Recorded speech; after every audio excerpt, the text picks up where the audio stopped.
Good evening, everyone. Welcome back to the Maverick News Channel. Lots to share with you tonight. We're going to dig into this imminent invasion of Venezuela by the U.S. Also, another boat struck by the U.S. military. And we'll tell you about that. Plus, Parliament resumed today in Canada. Pierre Poilievre, Mark Carney squaring off in the House of Commons outside protests, or a protest. Well, there were actually a couple of different protests out there today, as members of Parliament were also aggressively questioned as they were going to and from the Parliament buildings.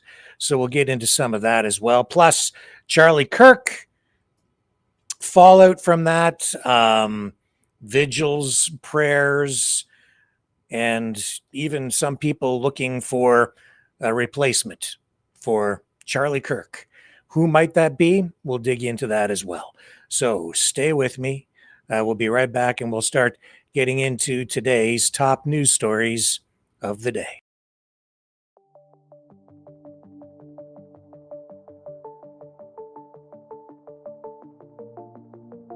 Greetings, brave Mavericks. Our quest for truth continues. We go beyond fake news. Together we expose propaganda. Together we pull others out of rabbit holes. We are maverick thinkers. We are all unique individuals, defenders of individual rights and freedoms, credible, trusted, grounded in reality. Maverick News, Maverick News. Defending free speech, free speech. Donate at freedomreporters.com. Do it now. Tomorrow may be too late. Maverick News. The world is watching.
Maverick News.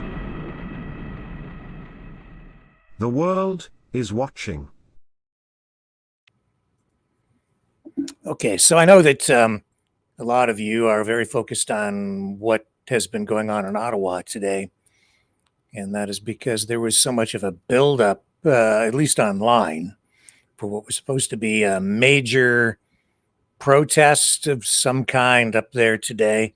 I really never dialed in to get what the details really were supposed to be, but this was supposed to be the big one, and it didn't quite work out that way. So I've got details on that as well, but I need another moment to get some things queued up here, so bear with me while I get things coordinated. We had some technical problems just heading into the program again tonight, so I apologize for that, but we will get right into it on the other side. The sharing of biased and false news has become all too common on social media. More alarmingly, some media publishing things simply aren't true without checking facts first. Unfortunately, some members of the media use their platforms to push their own personal bias and agenda to control exactly what people think, and this is extremely dangerous to our democracy. In an ocean of lies a century deep, the truth awaits. Choose not the red pill. Choose not the blue pill. For both are an illusion. Discover the power of M. The power of individuality. We are Mavericks. We are the way to the light. Fear not the storm. Join our quest for truth. Truth will set you free. Maverick News. The world is watching. Okay, so we are seeing tonight the buildup of U.S. military in the area around Venezuela continues. Multiple sources now saying a U.S. invasion of Venezuela is imminent. Here, let me show you this. This posted by Visioner, but I'm not saying this is really the main source. This is really information coming from the New York Times, among many other online and mainstream media sources. So there is real credibility behind this because it's coming from both independent and mainstream media sources in the West and beyond. So this is actually just a propaganda type video that's circulating online. But what we have seen is this is not actual footage from the area, but it is coming from Visioner,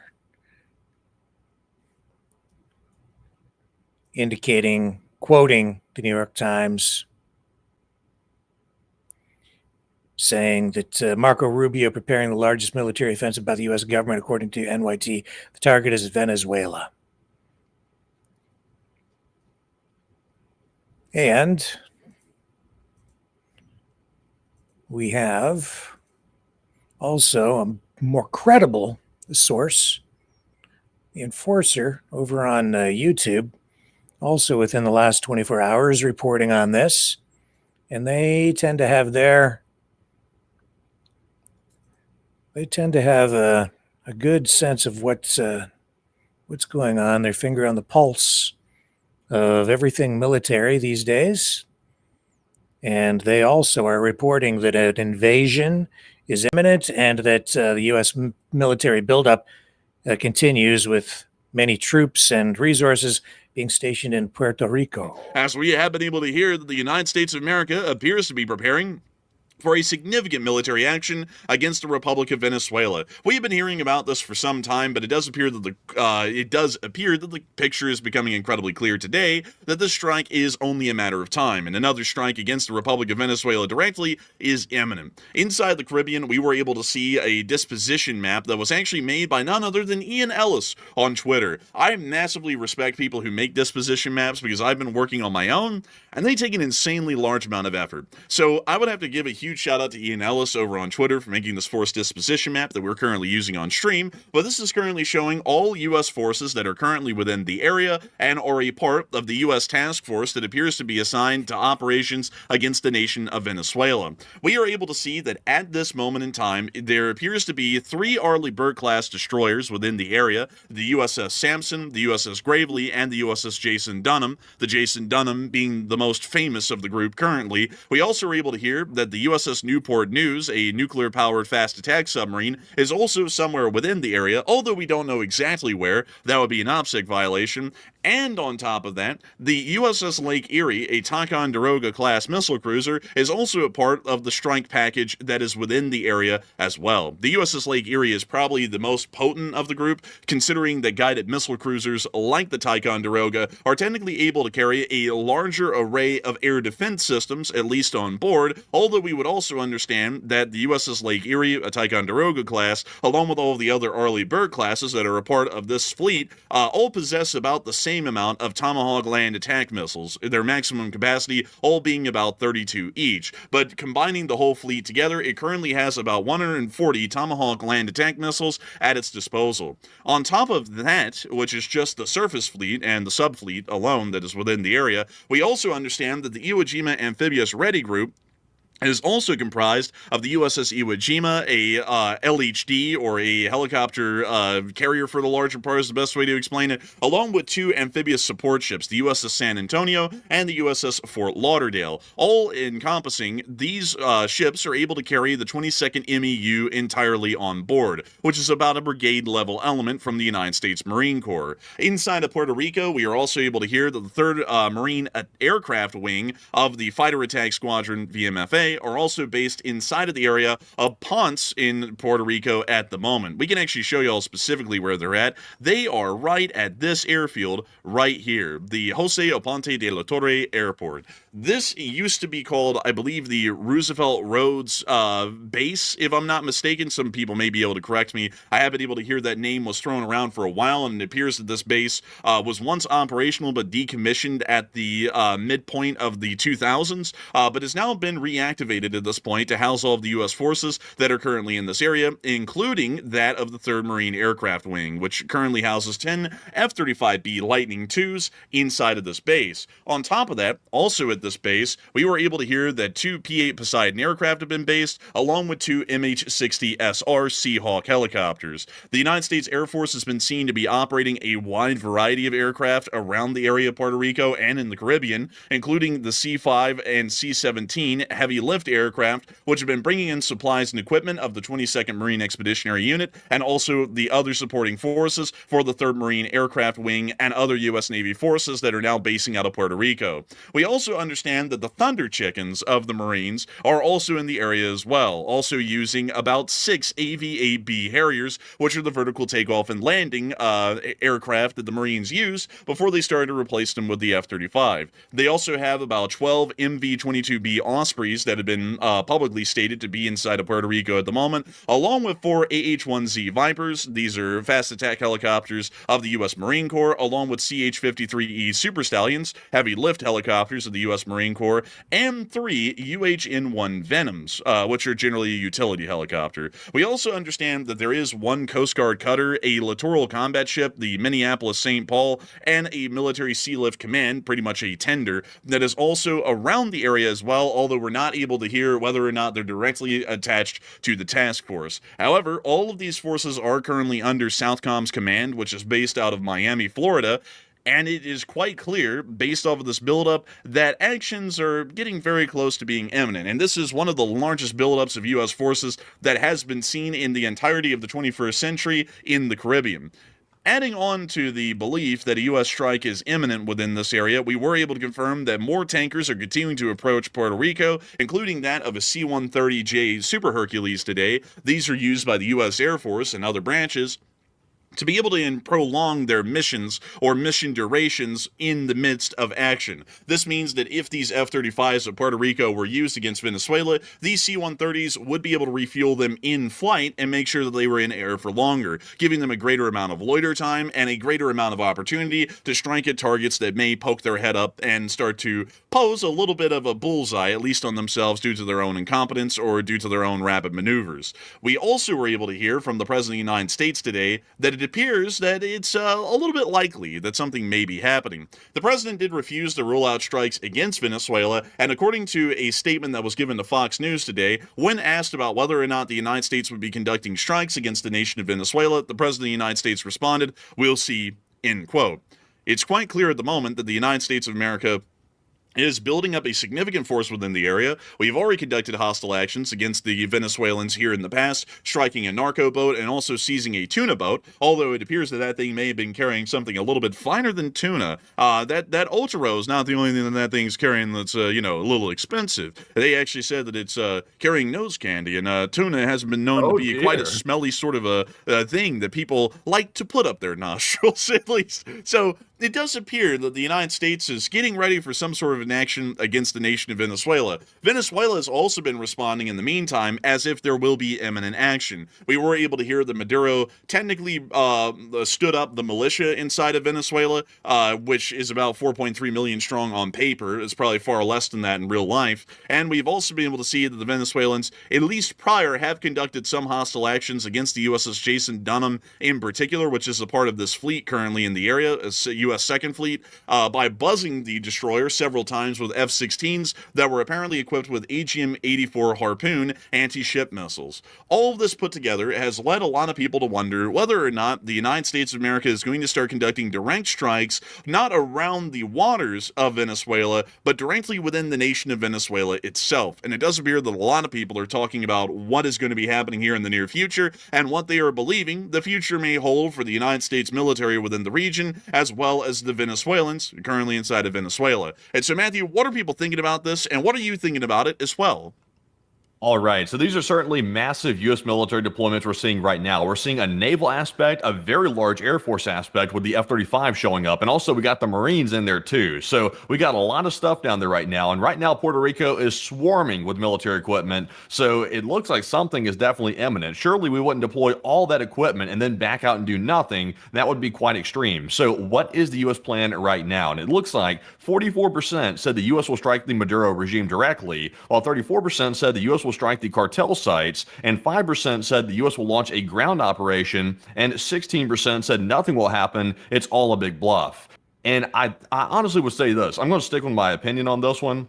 I don't think they're going after cartel sites. I don't think that's the real reason for this incursion into Venezuela. I think it is going after the Maduro regime because Maduro's made several very big mistakes. First of all, he's gotten very aggressive with the United States diplomatically. That was big mistake number one. Big mistake number two, he's gotten very friendly with our enemy, which is Xi Jinping in China. So also not a good thing either. And number three, he didn't share his oil, which is also another big sin. So between those three strikes, I think he is out at this point. So I'm with the 45%. I think the U.S. is going after Maduro directly. But Enforcer, what say you? I would have to be with the 45% as well. I would generally believe that we're going against Maduro directly. Hey, you know, folks, I did a little bit of research today. I was actually trying to work on the force disposition map, but me being who I am, I got quickly distracted and started to read up on something that started to remind me of this a little bit, and that was the Spanish-American War. If any of y'all know a lot about American history, the Spanish-American War was actually called by the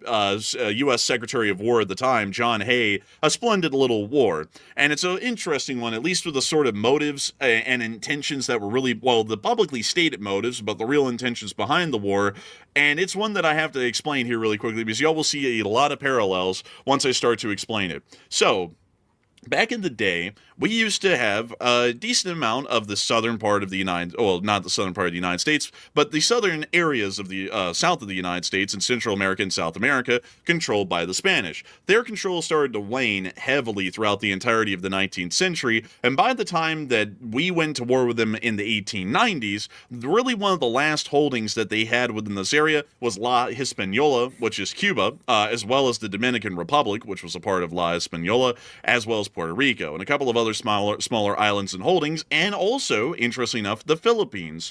The United States of America at the time started to spurn a little story that started to get people's heartstrings pulled in, and it was about the plight of the Cubans on the island of Cuba, and how the Spanish were mistreating them horrendously and just doing absolutely terrible things to them. And not only that, the Spanish were trying to incentivize the island of Cuba, pretty much exploiting the people of Cuba to produce loads of sugar at incredibly cheap prices to import to the United States of America to try and destroy the humble American sugar farmer, the cane sugar farmers of southern Florida. We started to spin the story a great deal, but the reality of it is that the United States at the time was trying to expand their influence around the globe, and Spain was a great candidate to have some territories exchanged with us. The Philippines was in an amazing location, and not only that, the Caribbean islands of Cuba and the Dominican Republic, as well as Puerto Rico, were amazingly great locations to ensure that the United States could force projects further south throughout the entirety of the Americas, and specifically around the strategically important Gulf of Mexico and the Caribbean Sea. So, we sent the Maine down to Havana. and the Maine blew up. Everyone knows this story, I'm very sure. The USS Maine exploded inside of Havana Harbor. Now, nowadays, we actually know that it was a boiler explosion that actually resulted in the sinking of the USS Maine. It was not a bomb that was planted on board by the Spanish. But when it blew up, everyone in America went with the old saying, blame the Maine on Spain, and we blame the Maine on Spain. We went to war with Spain, and we absolutely stomped them. It was an unbelievable, resounding victory. It took very little time, and of course you would hear of the famous stories of the Battle of San Juan Hill in Cuba, with Teddy Roosevelt and his Rough Riders taking the hill, going up against the Spanish. Okay, I'm going to stop. It's little too much history. I wanted to let a lot of that roll, though, because those guys on the Enforcer, they're pretty fair.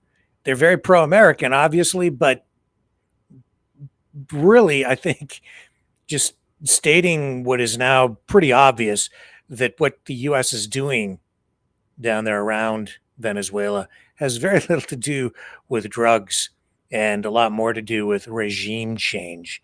So I appreciate their honesty in stating what they're observing, and I think that is pretty darn accurate. We've seen the fishing boat blown out of the water with 11 people on board, which seems to be real. I believe it is real. The background research that I've done indicates that it was not AI, that it really was a real boat, and the U.S. really did kill those people. That was in international waters, although we have seen reports that the vessel, the boat, appeared to be turned around and heading back toward Venezuela at the time of the strike. So that remains open to question. And this has created real controversy around what the U.S. is doing down there. With a lot of people saying that in itself is a war crime, including some U.S. politicians, including Rand Paul, who has come out and has been very critical of what the U.S. has done down there. Then there was the tuna boat, which just a few days ago, the U.S. boarded. And while they were indicating that they thought there might be cocaine on board, the crew was actually, they let them go, and I believe the tuna boat was released ultimately. The other issue with that is that the tuna boat was intercepted and boarded inside waters, economic waters controlled by Venezuela, which may have been a violation of international law, maybe even a violation of Venezuelan sovereignty. So therein lies another issue, or another possible breach of protocol and law that the U.S. under the Trump administration seems to just ignore. So we'll see where all that goes. Now what we're seeing is a vessel in international waters again today, where Trump has released video. He's declassified video again of another boat that the U.S. military has blown out of the water. Here's his post on Truth Social. He says, this morning on my orders, U.S. military forces conducted a second kinetic strike against positively identified, extraordinarily violent drug trafficking cartels and narco-terrorists in the Southcom area of responsibility. The strike occurred with these confirmed narco-terrorists, that's a word that they're using, from Venezuela, were in international waters transporting illegal narcotics, a deadly weapon poisoning Americans headed to the U.S. These extremely violent drug trafficking cartels pose a threat to U.S. national security, foreign policy, and vital U.S. interests. The strike resulted in 3 male terrorists killed in action. These are words that they're using intentionally. Narco-terrorists, terrorists. This justifies, you see, the U.S. actions down there and gives them immunity from any kind of possible actions internationally that might be taken against them, or even criticism, or at least it doesn't give them immunity, but it shields them from some of the criticism that, oh no, they're terrorists, and as such, as terrorists, they don't have rights, blah, blah, blah. Anyway, this goes on. The president continues. no U.S. forces were harmed in this strike. Well, why would they be? It's the overwhelming U.S. force from a distance. They didn't have there was no chance that they could possibly strike back from that boat, in my estimation. But anyway, he continues here again. Be warned, if you are transporting drugs that can kill Americans, we are hunting you. The illicit activities by these cartels have wrought devastating consequences on American communities for decades. This is all caps. Killing millions of American citizens, no longer all caps again. Thank you for your attention to this matter. Let's roll the video. And as you can see, another aerial shot from above. Small boat. Well, I say small, but certainly no destroyer or aircraft carrier, not by a long shot. And more people killed at sea by the U.S. government.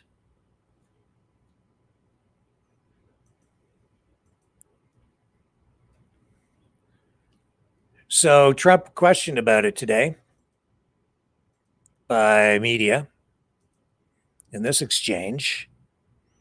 And not just questioned about it, but questioned about the legitimacy or the legality of it again. Here's the way that happened.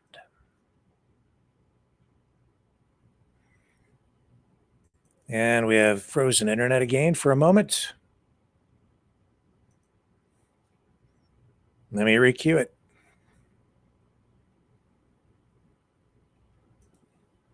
Truth does that.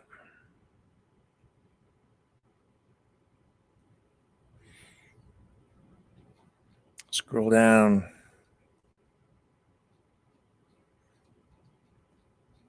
Well, let me take a break because that's actually Twitter freezing up, and I need that clip. So I will be right back.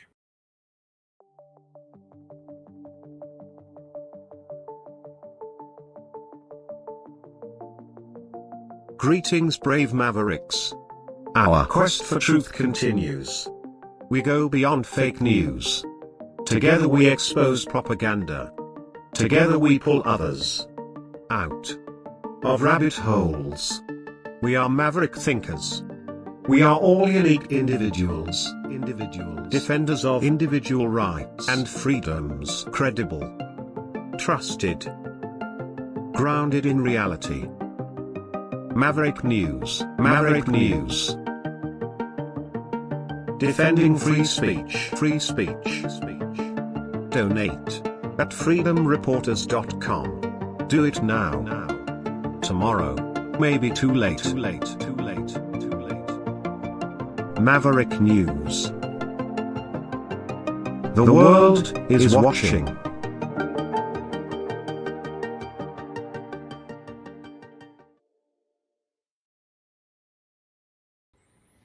Okay, let's see if we can bring it up over here.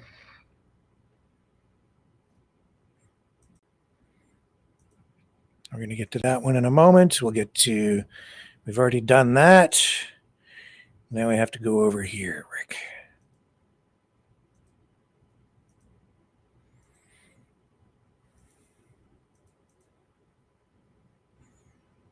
Here we go. Sorry for the delay. Many clicks to get to one clip. Is he up on the screen, folks? Yes, he is. Here he is. Mr. President, can I ask you one on sure. crime and one on Charlie Kirk? You floated potentially going into St. Louis. You mentioned you want to go into Chicago next. Could St. Louis be after Chicago? It's going to be around there someplace. Yeah. Sorry, it's not the right clip, but yeah, he's sending apparently more troops out into domestic locations. I do apologize. I'll try to get the clip for you later in the broadcast. Let's move on. If it's not going to roll, it's not going to roll.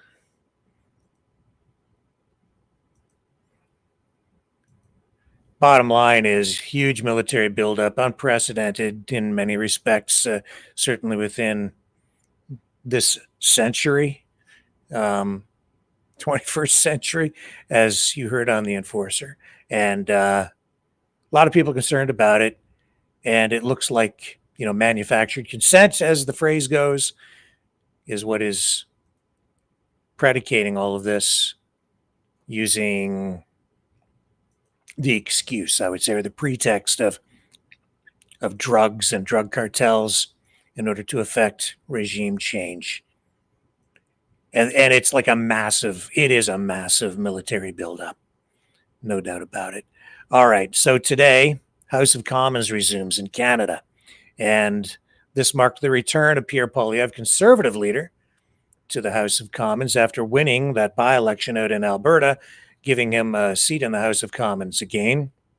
Ousted he was in the last federal election because he lost his riding. So they parachuted him into a very strong Conservative riding in Alberta, a safe bet, by-election held. He won, he's back, and today they squared off. The Prime Minister and Pierre Poilievre in the House of Commons. It was a knockdown, drag him out, no holds barred exchange that everybody was waiting for as Pierre returned the champion of the Conservative side. And it all happened against a backdrop of a kind of a protest circus out in front of the House of Commons today. But we're going to bring you a good portion of this debate today because it is round one in a many, many, many multi-round season of sparring that is about to take place. Well, not actually sparring, it's just a straight up political warfare on the floor of the House of Commons day to day during question period. And today was the first day back after the big break. And here's how it went. Oral questions. The Honourable Leader of the Opposition. He's back. My mother taught me never to be late, so please forgive me for my late arrival to the session. I had some meetings with extremely important people in East Central Alberta, Mr. Speaker, after which I was honored to be elected by the great people of Battle River Crowfoot. I thank the great Damien Kirk who made it possible, and I thank the Prime Minister for calling a prompt by-election. I wonder if one day he might regret that decision, but in a spirit of good faith, I wonder if he agrees that our goal should be a Canada where hard work is rewarded, where food and homes are affordable, where streets are safe, where borders are solid, and where we're all united under a proud flag. The Right Honourable Prime Minister. Mr. Speaker, I'm sure I speak for all parliamentarians in welcoming the member for Battle River Crowfoot back to the House of Commons.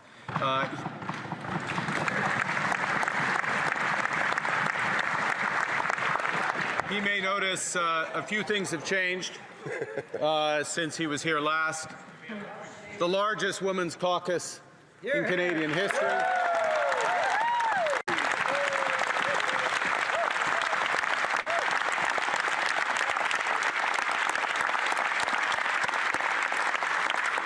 And a spirit of collaboration that was shown in the opening session, including in the passage of the Build Canada Act and the projet de loi du Bloc québécois en ce qui concerne.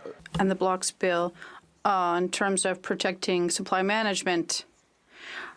I agree entirely with the sentiment and objectives of the Leader of the Opposition.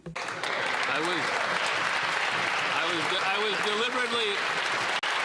was deliberately flexible on time because it's a special day, but now we're going to respect the 35-second limit. The Honourable Leader of the Opposition. Some things never change. Monsieur le Président.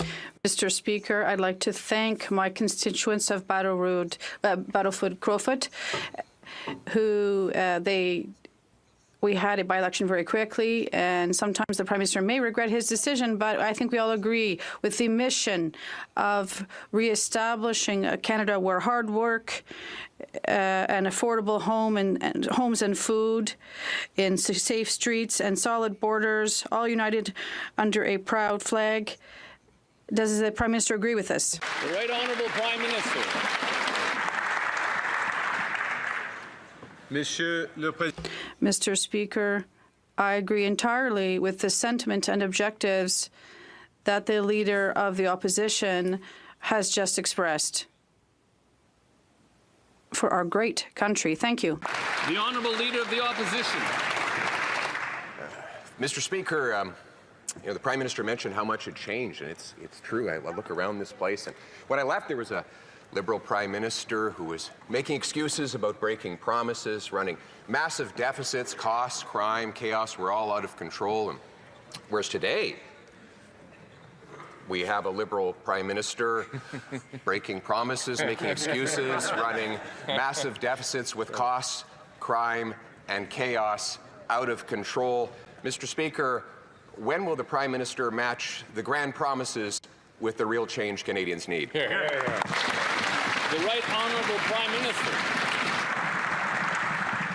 Mr. Speaker, I understand the Minister, or the Minister, promotion. Come on over. I understand the Leader of the Opposition was busy. He missed the largest tax cut for 22 million Canadians. He missed the cut on the GST for new homes. He missed eliminating all federal barriers to trade. He missed, I hope I'll have another opportunity to finish a very long list of what the Leader of Opposition. The Honourable Leader of the Opposition. Dans l'esprit. In a nonpartisan spirit, we're simply going to insist that the Prime Minister adhere to his own promises. He promised the strongest growth in the G7 for our economy, and now our economy is declining the fastest in the G7. He also promised that food would cost less. It's more, and food inflation is accelerating. He promised a budget in October, and now we'll see one maybe in November with a double deficit. So, inaudible. Prime Minister. Mr. Speaker, this government has been absolutely focused on improving affordability for Canadians. That's why the largest tax cut, 22 million Canadians, every taxpayer in this country. That's why the cut to the GST. That's why the launch of Build Canada Homes, which will reduce the cost of home building in this country. That's why we back the CRTC to get broadband costs down for Canadians. We are building the strongest economy throughout the worst crisis in our history. The Honourable Leader of the Opposition.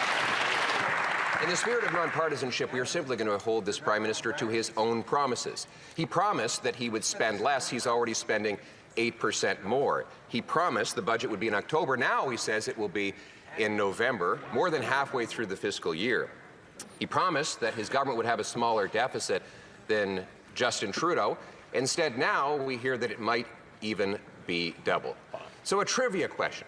Can the Prime Minister tell us, has there ever been a Prime Minister who has successfully doubled the deficit without even introducing a budget? The Right Honourable Prime Minister. It's a trick question.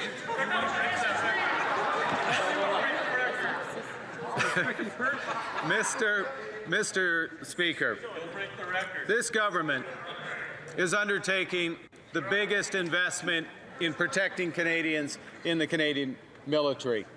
Doubling our investment in the Canadian military from last year when this member last sat in the House by the end of this decade. This government, there's more. The Honourable Leader of the Opposition. There's a lot more debt is what there is, Mr. Speaker. A lot more debt than we ever imagined would be possible. This is a Prime Minister who said we'd have the fastest growing economy in the G7. We have the fastest shrinking economy in the G7. He said grocery prices would go down. They're going up faster than ever before. He promised to create jobs. He has the second highest unemployment in the G7. He's really reminding us all of that sign at the bar, free beer tomorrow. But you come back the next day and the beer is still not free, and tomorrow never comes. Mr. Speaker, why is it that all of this Prime Minister's promises of yesterday turn into today's disappointments? The Right Honourable Prime Minister. Mr. Speaker, I think if we are going to build the strongest economy in the G7, and we will, we need to be clear. We need to be clear about the scale of the crisis we are in. We need to be clear about the scale of investment that we need. $60 billion in new projects announced last week. $200 billion in investment announced last week. $100 billion in housing investment announced just yesterday. That's the scale of what we need. The honourable member for Belley-Champlain.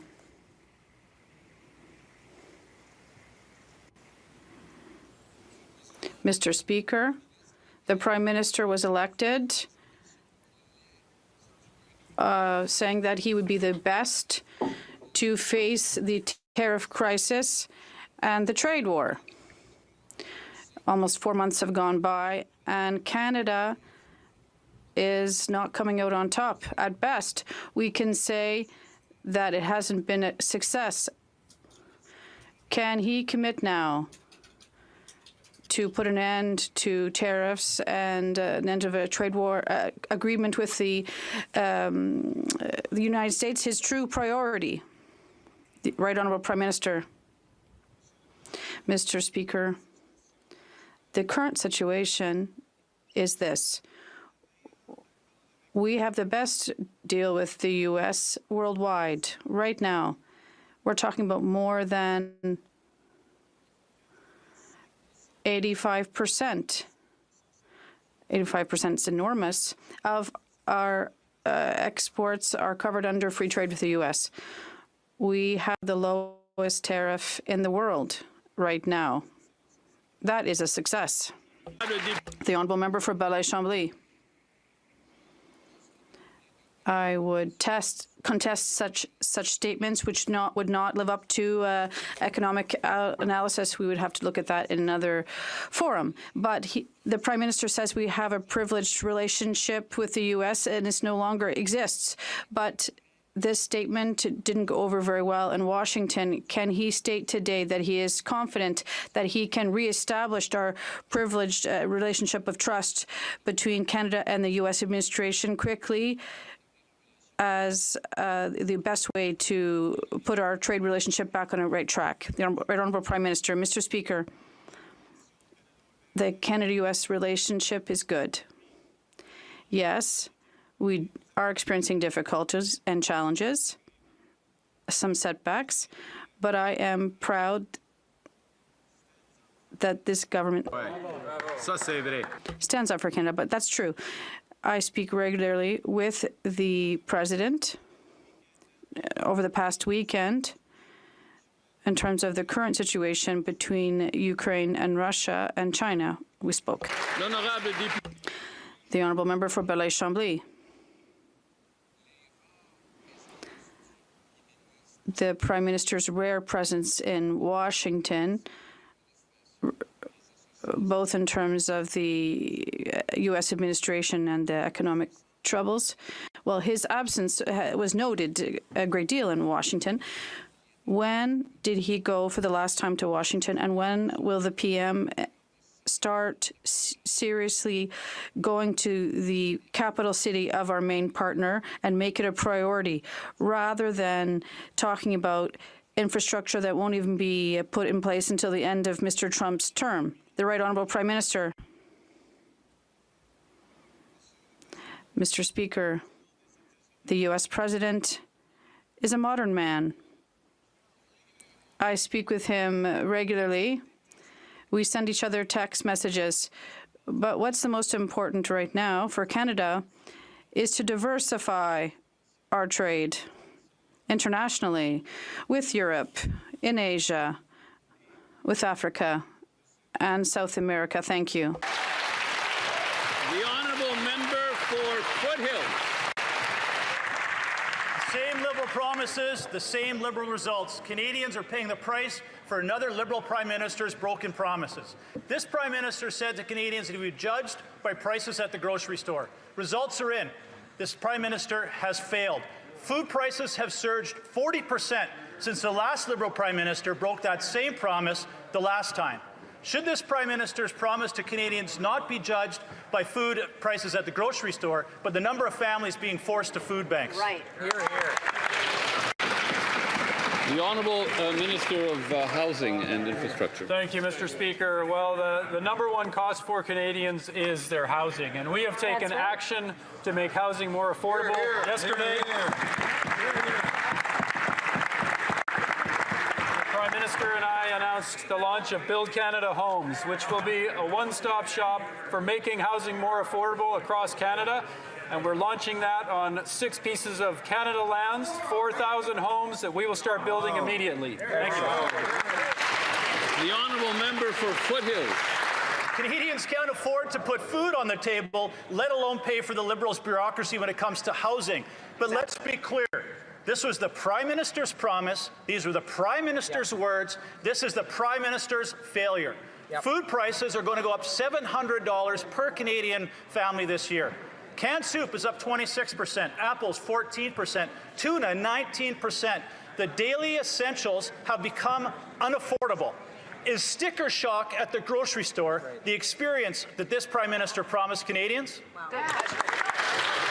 The Honourable Minister of Housing and Infrastructure.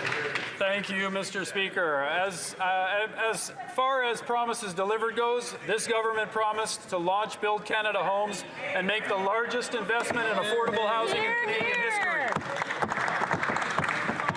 We are taking action where it matters most, and Canadians need support on affordable housing. Across the board, we need more support, but starting with housing, and housing first, particularly for those on low incomes and those who are homeless. We are taking action. Here, here. Honourable Member for Thornhill. The Prime Minister told Canadians that they should judge him by the prices they pay at the grocery store. But food inflation is 70% above target. The grocery prices are up 40% in less than a decade, and all of those years the Liberals were in power. And the cost of food has risen overall more than inflation every single month that this Prime Minister has been here. Canadians should judge the Prime Minister by his words. That's only fair. But is it that he never shops for food, or is it that he thinks inflation is something that happens to other people? The Honourable Minister of Housing and Infrastructure. Thank you, Mr. Speaker. Again, we'll come back to the number one cost for Canadians and concern is around affordability of housing. That's so true. I know the Conservatives and the members opposite do not care about affordable housing. We're here to take action on it. Make life more affordable for Canadians, starting with their homes. Thank you, Mr. Speaker. Good work. The Honourable Member for Thornhill. The minister cannot ignore the problem of millions of Canadians using a food bank every single month, and that hasn't changed. It happened under this Liberal government's watch, and now they're making excuses or changing the subject entirely. Canadians are getting fleeced at the grocery store, and it's only going to get worse because next year their bill will be $700 higher per family. That's another Liberal broken promise, another Liberal bait and switch by another Liberal Prime Minister. So is that the experience that he's now promising Canadians? L'Honourable Ministre des Finances. The Honourable Minister of Finance. We listen to Canadians, something that the Conservative may want to do a bit more. And what Canadians have told us, Mr. Speaker, is affordability is the first concern. The second is housing, and the third is the economy. What have we done, Mr. Speaker, while the leader was away? The first thing we did for Canadians was to reduce taxes for 22 million Canadians, Mr. Speaker. Everyone got a raise on Canada Day, Mr. Speaker. The second thing, we removed GST on first-time home buyer, Mr. Speaker. And we are going to build with Canadians, with every Canadian, the strongest economy in the G7. That's what this Liberal government is about. The Honourable Member from Mégantic-L'Érable-Lotbinière. On the day that the Liberal Prime Minister was sworn in, he stated that Canadians would judge him based on the cost of groceries. And let's look at the results of this Liberal system. Food inflation is now 70% above target. Families are paying more, children are earning less, and this is just another broken promise by the Liberals. Does the Prime Minister admit that his own words were just another Liberal deception because the Prime Minister is now just another Liberal like the rest of them? Why is this Prime Minister making grocery shopping an increasingly painful and expensive experience for families? The Right Honourable, the Minister of Canadian Identity. Okay, so we'll end the question period session there. First day back, and a lot of familiar issues, a lot of familiar rhetoric. And I thought that Mark Carney was a little bit rough. It's a little bit difficult at times to adjust if you're not really experienced in conversing or debating in parliamentary style, when you have to address everything to Mr. Speaker instead of directly to the person you're debating. It plays with your head a little bit. So I don't think he's quite in the groove yet. So Poilievre has a bit of an edge on him there, and he was putting the pressure on housing, immigration, the economy, inflation, grocery prices, kitchen table issues, and they were present today outside the House of Commons. Actually, before we get to that, though, I should address this. There was also this tribute in the House today to Charlie Kirk. And all members from all parties rose in applause when Rachel Thomas, Member of Parliament from Lethbridge, did this. On September 10th.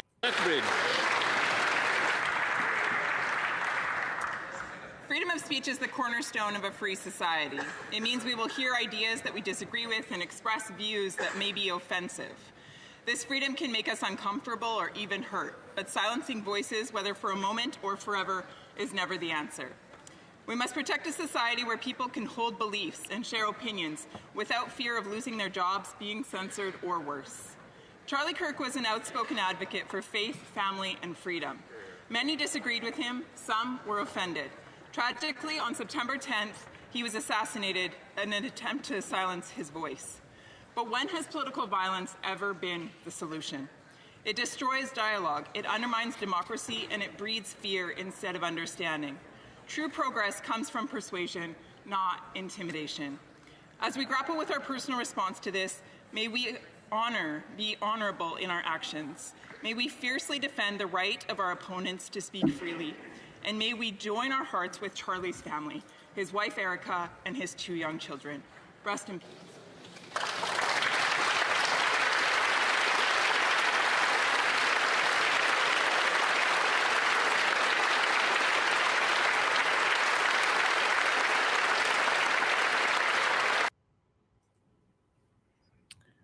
We'll come back in a moment and resume our coverage of today's top news stories.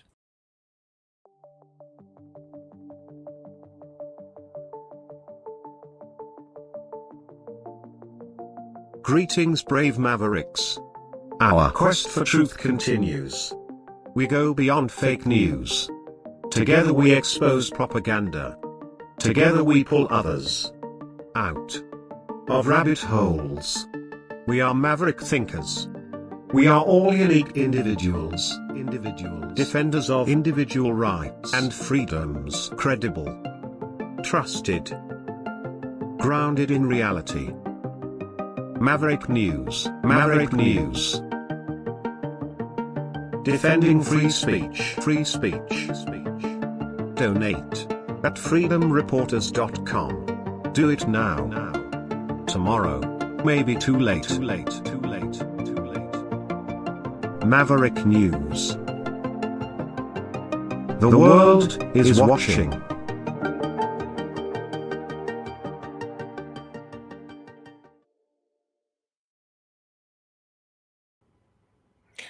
So today was supposed to be the big protest at in Ottawa. I'd been hearing buzz about it for a couple of weeks. It didn't really seem to be getting that much traction. And today it's sort of materialized, but I'm certain it did not meet or reach the levels or the participation rate that the organizers were hoping it would on this, the first day of the return of members of Parliament to Parliament Hill. as you just saw. So outside, there was sort of this usual media or protest circus that takes place out there pretty much on a daily basis, but it was a little bit larger today. There were live streamers out there in force, actually, quite a few of them, covering what many believed was going to be some massive, really serious uprising or protest or something. It just never really happened. I can tell you that this morning, police were ready. CSIS was ready. RCMP ready. We did see a U-Haul towing a trailer with a bulldozer on it, escorted through the Parliament Hill area. Exactly what was going on there, not sure. I think there may have been an arrest made. Again, not confirmed, but police were concerned about that bulldozer for some reason. You can draw your own conclusions if you choose to, or you can just wonder, like me, why were they escorting a U-Haul with a bulldozer through the area? What was it doing there? So all that was going on, and we do have some footage here. This is from Travel Fund 69 today. For all the crimes he committed? No, everybody forgot about it too. Nobody talks about it. So this is what it looked like earlier today, with Katy 2 Perry. hours ago. Unbelievable. Oh, wait, I cannot read the chat. Oh, thank you, Mark, for the super chat. Why I didn't hear it? They make money for their own businesses. They're not in there to save. Thank you, Mark. Please remember to like, share, and subscribe.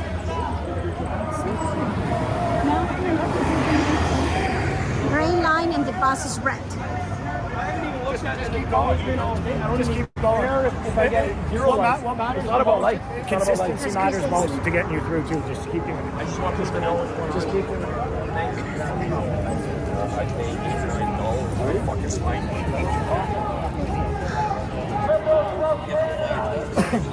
Travel Delica super chatted $3.62. Thanks for covering. Please don't make personal attacks. Keep it about politics. Oh, Travel Delica, thank you so much. Yeah, don't affect me, the bad comments, it's fine. Everybody have their own right to, nobody has to like me. Yeah, that's okay. A lot of people don't like me too. It's inevitable whenever you're dealing with anything political or anything dealing with religion and politics. So those are the two things you should never talk about. And yet we talk about them here every night. And they were talking about all these things on Parliament Hill today and in Parliament. And as a result, today, we saw friction even within the protest group that was stationed or positioned outside of Parliament, where some of the streamers were confronting or chasing politicians, asking questions on the fly, some tough questions. There was, well, I'll show you this too. And I'm showing you this stuff because I know that a lot of people are like really zeroed in on this. A lot of people thought today was going to be some massive protest thing, and it just did not quite happen the way, well, some people thought it would. Yeah. Oh, look who it is. He pops up again. No ostriches here though today. Jim Kirk. So we just had an MP come out here. Right, Glenn and I tried to ask a few questions, and then things went pretty off the rails pretty quickly. What do you have to say? There was one sole person holding a hockey stick who took a very aggressive tone and was using language that does not represent any of us. None of us believe in hate. That's not our thing. How did you see the video? I saw the It's already video. out? Yeah, it's already out. You're laughing? You're laughing at the anti-Semitic shit? That doesn't go on at these rallies, okay? He doesn't go on at these freedom rallies. Oh, none of it. Yeah, none of it. Okay. None of it. All right. Okay, now you put us all under that. I can see you're laughing. Do you condemn political violence at Christie Place? The reckless language. We should be language. What about the Canadian Hate Network?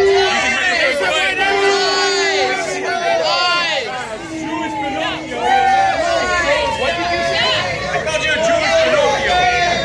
Yeah, you're a traitor. Yeah, that's right. I'm making anti-Semitic. That's right. That's right. Goddamn right. I'm an anti-Semite. Are you? Yeah, you're goddamn right, and I'm proud of it. You know what? You know what? Semites are not even Jewish. Do you know your anthropology or not? I can tell you there's no room for anti-Semitism in this country. You need to do better. Oh, as a Muslim? Yeah. What's happening right now in the Middle East on behalf of Israel? What's happening right now on behalf of Israel in your country? In your country. My country. No, it's not. It's our country. And I'm sick and tired of hearing your bullshit. Let's go, sir. Let's go. Our country. My country. No, ours.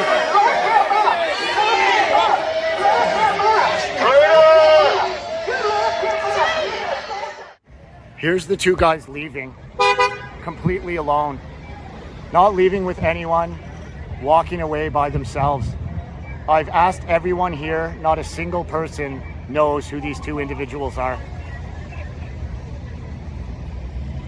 This is not what any of the people here that I know are about.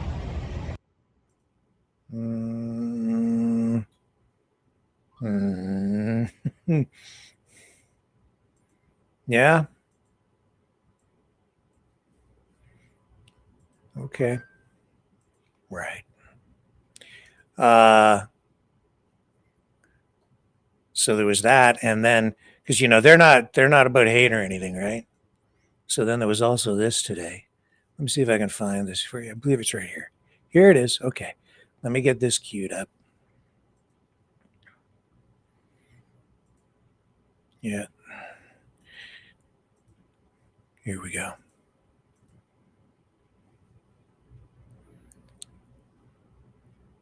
Requeue, if I can. Got to get the audio up. There we go. These are not people who are upset with Jewish people. These are, I guess there's been people. Well, go home. You're not wanted here. Go home. Go back home. Get lost. Go home. Take your telephones with you.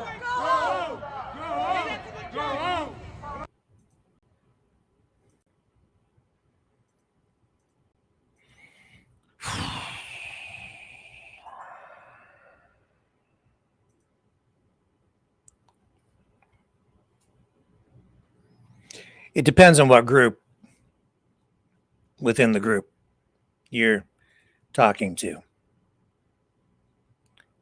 I'll be right back. You know, someone very profoundly once said many years ago that if fascism ever comes to America, it'll come in the name of liberalism.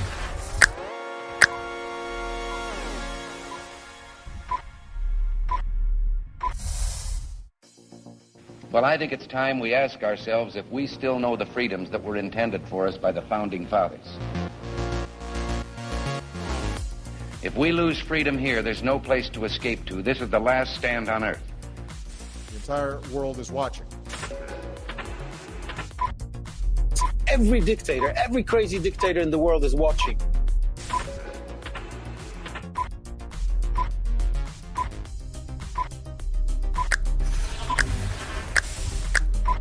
The world is watching. On TV, the entire world is watching. On social media. But the entire world is watching, and yes, they are seeing what we have apparently bravely been willing to say that others are thinking. Stand for freedom. Literally stand for freedom. Let's get this done. The entire world is watching. We're at war with the most dangerous enemy that has ever faced mankind in his long climb from the swamp to the stars. Maverick News. Maverick News. Maverick News. Let me have more control of my own destiny. The world is watching.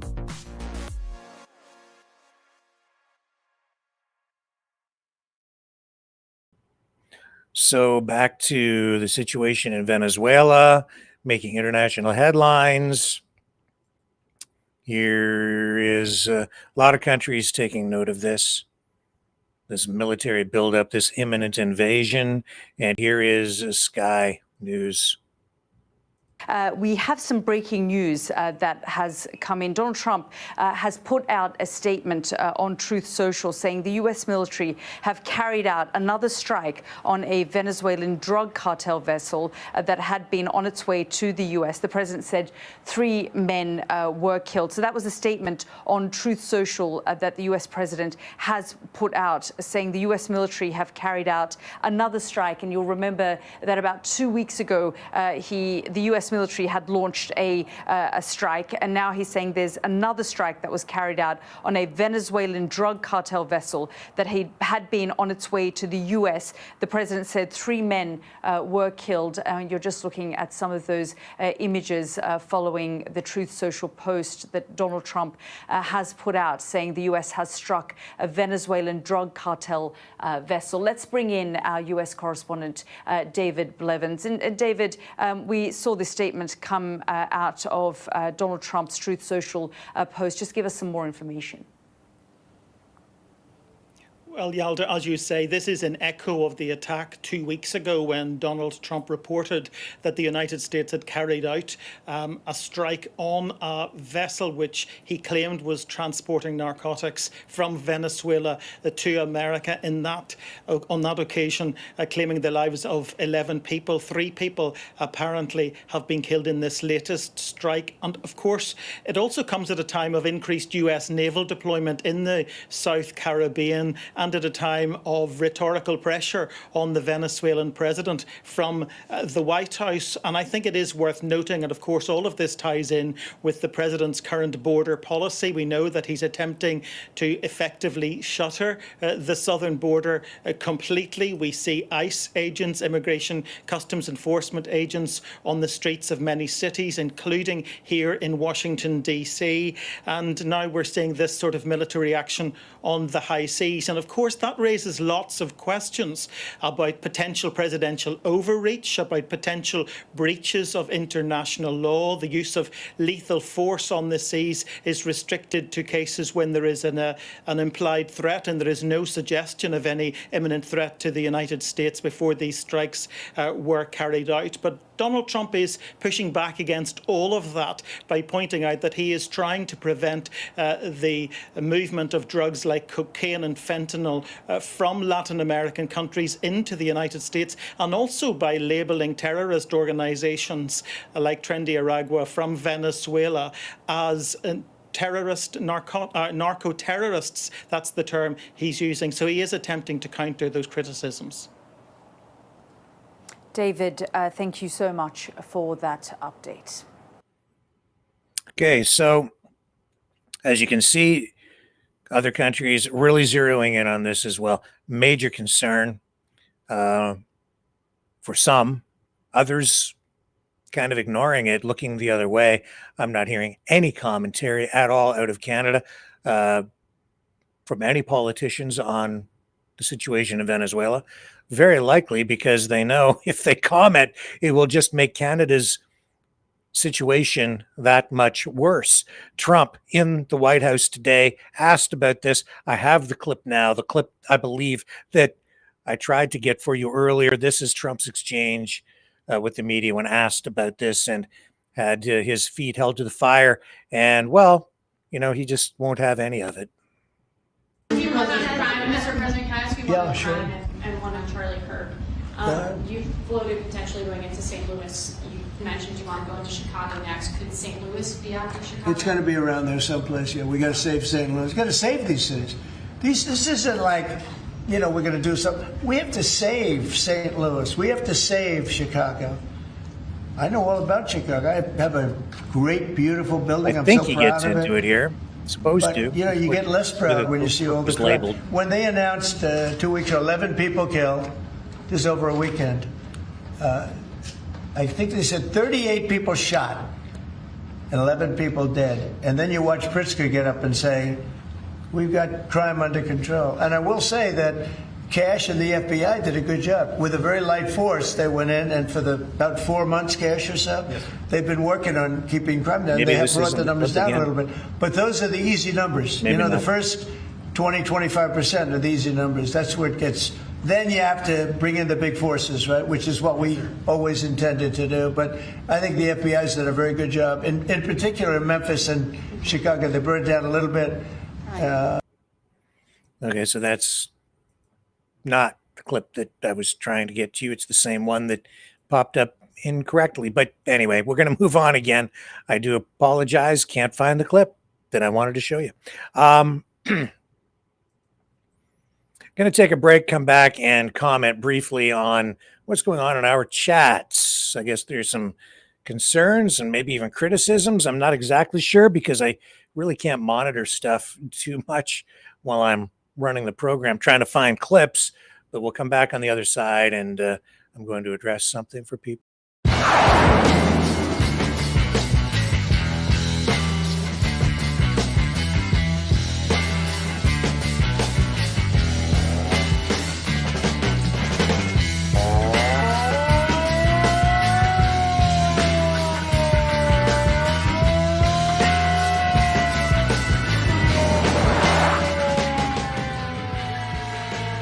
Maverick News. Fighting for freedom. Okay, so I think there's something going on in the chat tonight, and people are complaining maybe about what's going on the Twitch channel, about moderation or people not being able to speak to each other. I don't know what the issue is. I'll have to go look maybe later if I can. With regard to criticism leveled at our moderator, back off. Okay, leave her alone. She's doing her best, and you know, she's not the only one, but she's not moderate. She's not doing anything to anybody in Twitch. Nobody's doing anything to anybody in Twitch. And for all you people who keep coming here complaining that you don't have your free speech or that you're being banned, you haven't been banned. So shut up, okay? Because you don't have a leg to stand on. Not even a toe. You don't have anything to stand on. You're so full of crap. I've given you a voice. I've given voice to the voiceless here. I've given you multiple channels. And even now, people who are out there complaining, you're censoring me. You haven't been banned. You've got a place to go right now. Not a single person has been banned. Not one. You have a place to speak your mind. You can say whatever the hell you want over on Twitch. A very sophisticated, slick video social media platform. Highly sophisticated, it's more sophisticated than YouTube. That's why you're having trouble. It's got nothing to do with me. It has nothing to do with any mods. We don't have any mods over on Twitch. You know what you do have over there? A system that I haven't even really fully figured out because it's so sophisticated. It's very video game oriented. There are political programs on over there, and we are building an audience on Twitch because of you guys. The Maverick Black Sheep. The Dark Knights, okay? You're over there. You have a place, so quit your whining. But you're not coming back to Rumble Channel 1, and you're not coming over to our new MNN channel on Rumble, and you're not going back on YouTube because you've destroyed some of you, not all of you, but there are some of you who have just abused your speech, not engaging in free speech at all. Not acting in good faith, not focusing on subject matter relevant to the conversations. You're just in there causing trouble and trying to shut channels down and cause problems to force other people out and scare other people away. So quit your complaining. It's been an experiment in free speech here from the beginning. And I've been far too tolerant of the BS brought here by people who are bad actors. And yet, even now, tonight, at this moment, you have your free speech. Well, you say you don't. You sit there and complain, I have no free speech. I've been banned, while you use your free speech to complain about it. You're over on Twitch. Do you know why you're having trouble? Very likely because Twitch is an automated system, because it's very sophisticated. And I haven't said anything. I haven't fiddled with any settings over there. If you've got problems over on Twitch, it's your own damn fault, because whatever you've done, it's triggered something in the Twitch system so that they're limiting your speech, because you've gone that far again. I don't know how many channels you want to damage, or how many channels over here on my platform, my house, that I share with everybody and bring everybody here so that we can all share it together. But I built this place. You're in my home. Stop setting it on fire. And then maybe you won't have a problem on yet another channel where I've given you your free speech, giving you a voice where others may not. You have plenty of free speech. Stop abusing the mod. She's done nothing to you except try to keep people civil. And she's certainly done nothing to you on Twitch. Not a thing. I asked everybody to move from Rumble Channel 2 to Twitch. I didn't ban anybody. I gave you a new home, a new place, a more sophisticated place. All to yourselves. So you could spew whatever you want to spew. You want to hate me? Hate me. You want to criticize me? Criticize me. Go ahead. But a lot of you have been very disruptive, intentionally, and destructive, intentionally. And that's not free speech. And at a certain point, which should have been a long time ago, I should have kicked your asses all out of here, but I'm still giving you a platform, so quit your whining.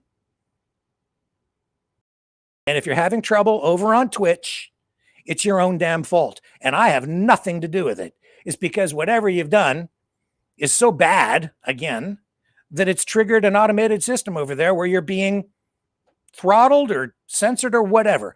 I may go in and look at it when I have an opportunity, but I have other things that I have to do rather than babysit some people who aren't mature enough to engage in civil conversation. The circus is over there. Do with it what you will. You can turn it into something good, or you can just sit there and beat the crap out of it and destroy that too. It's up to you. But it's also still my house. And that shows you how tolerant I have been. Well, so many of you sit there and say, it just shows the kind of person you are when you're banning us. No, you did it to yourselves.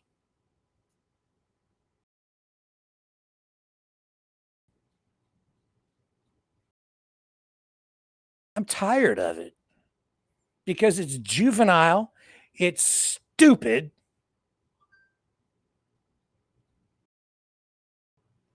and it's just not nice. It's disingenuous. And it's not what we're about here. It's not what I'm about. Doesn't reflect what Maverick News is about. It's not free speech. It's not about freedom. It's the opposite of all of that.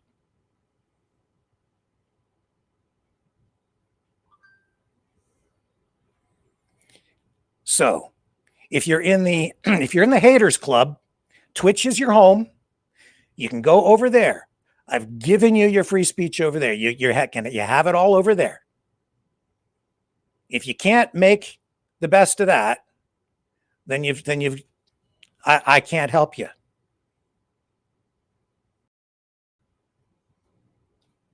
If you want to be malicious and destructive and just go from channel to channel and make new accounts and come in and be vandals and try to set the place on fire all the time, I'm going to ban you over there. But that's not really banning. I'm giving you another place. But you can't play nice, so the other people aren't interested in talking with you. I'm certainly not interested in hosting it.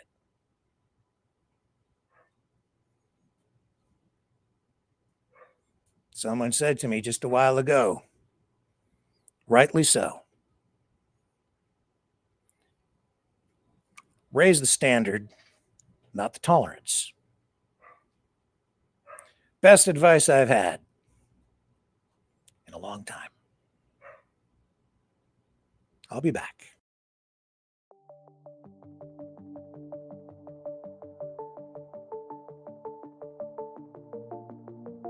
Greetings, brave Mavericks. Our quest for truth continues. We go beyond fake news. Together we expose propaganda. Together we pull others out of rabbit holes. We are maverick thinkers. We are all unique individuals. Defenders of individual rights and freedoms. Credible. Trusted. Grounded in reality. Maverick News. Maverick News. Defending free speech. Free speech. Donate at freedomreporters.com. Do it now. Tomorrow may be too late. Maverick News. The world is watching.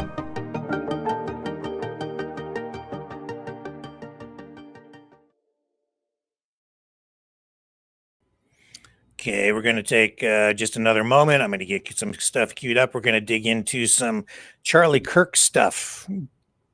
Very interesting where all this is going. And some people are looking for a replacement. We'll get into it on the other side of that.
Maverick News.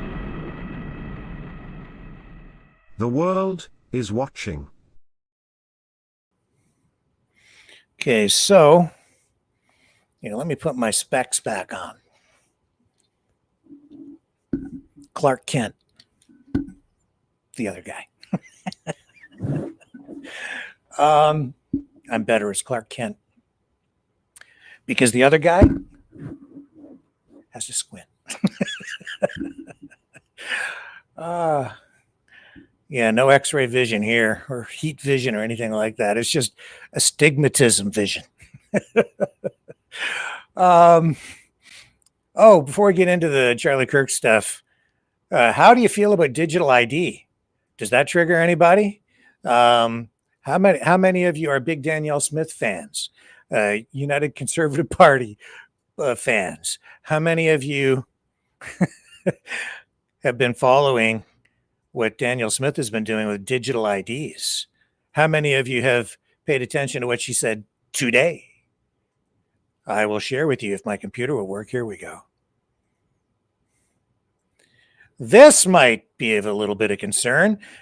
Alberta is becoming the first province to launch a one-card ID, driver's license, citizenship, and health card, all in one, to streamline and drastically decrease fraud and become more efficient.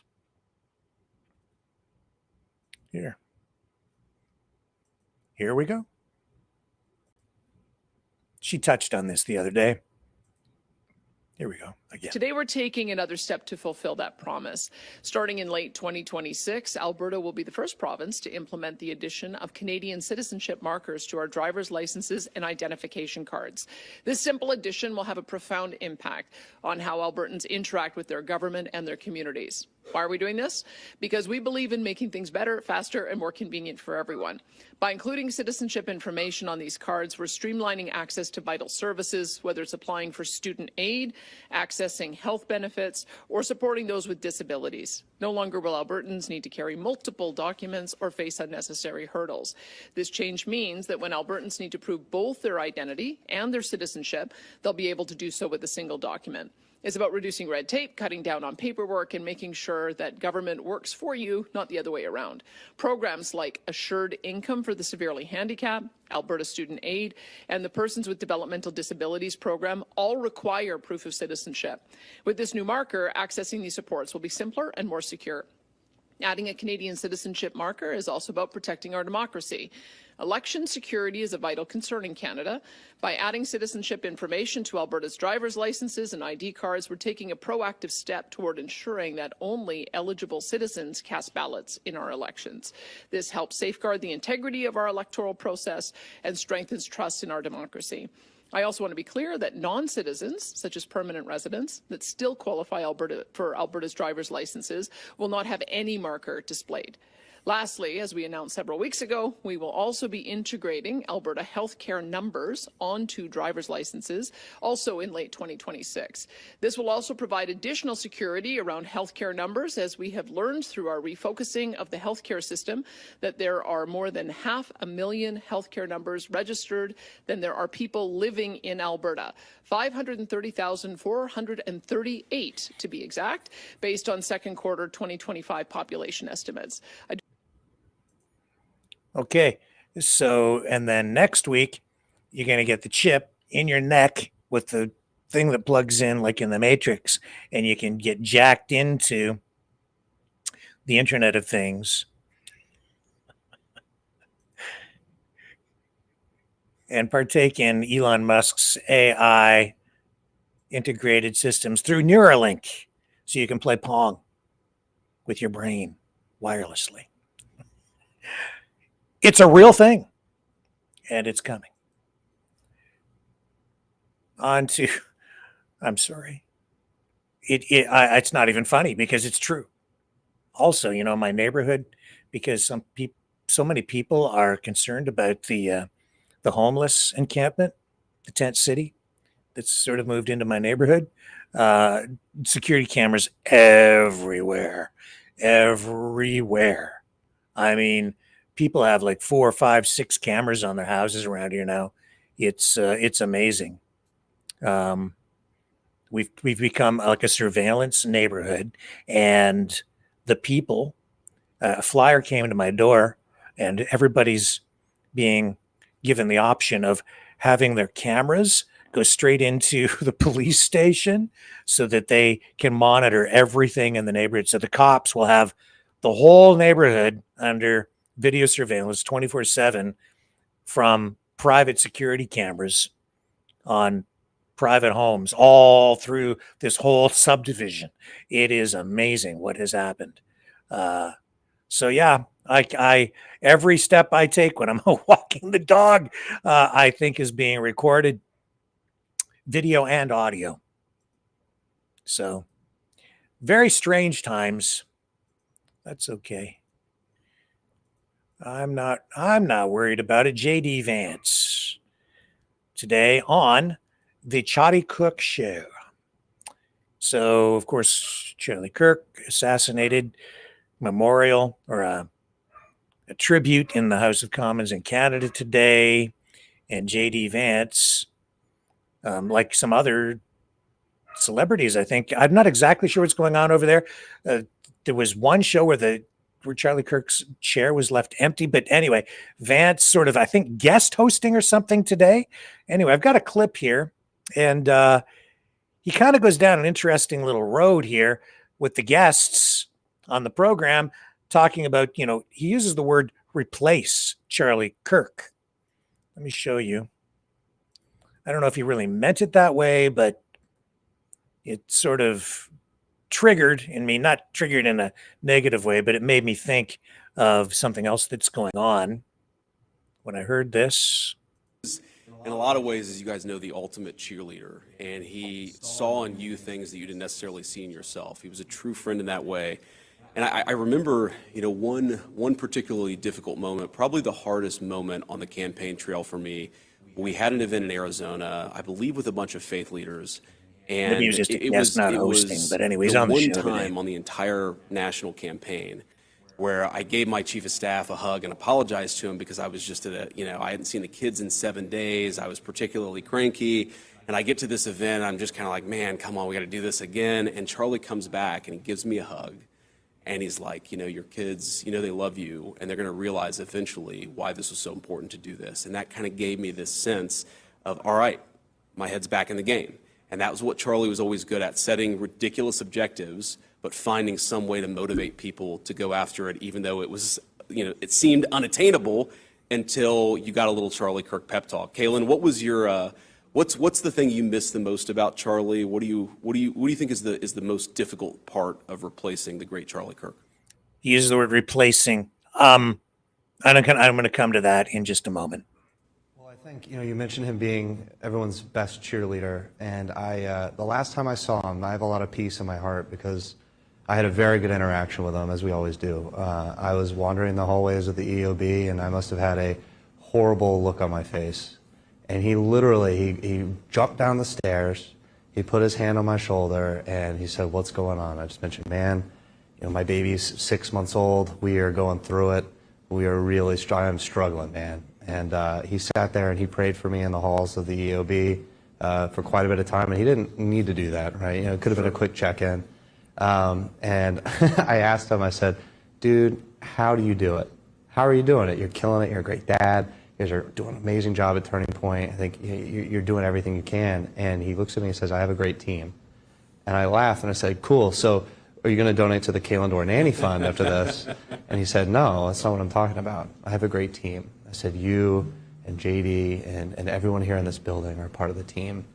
And I know that he would be very excited to see all the work that we have going on here in the administration, but also all the testimonials. I mean, I don't know how the guy had the bandwidth. The sheer volume of people whose lives he touched that we're just now discovering is out of control. And I think, growing up, we didn't have a Turning Point. We didn't have a Charlie. We didn't have these kind of people in our lives who dedicated and put in the blood, sweat, and tears to go make sure that this was a thing that existed for people like us. And the lasting message is that, and I think I've said this at Turning Point events before, is that the left wins, the enemy, they win when you feel alone, and when you feel like you're the only one who thinks, eats, prays, breathes, lives the way that you do. And Charlie was so great at connecting those dots and connecting human beings.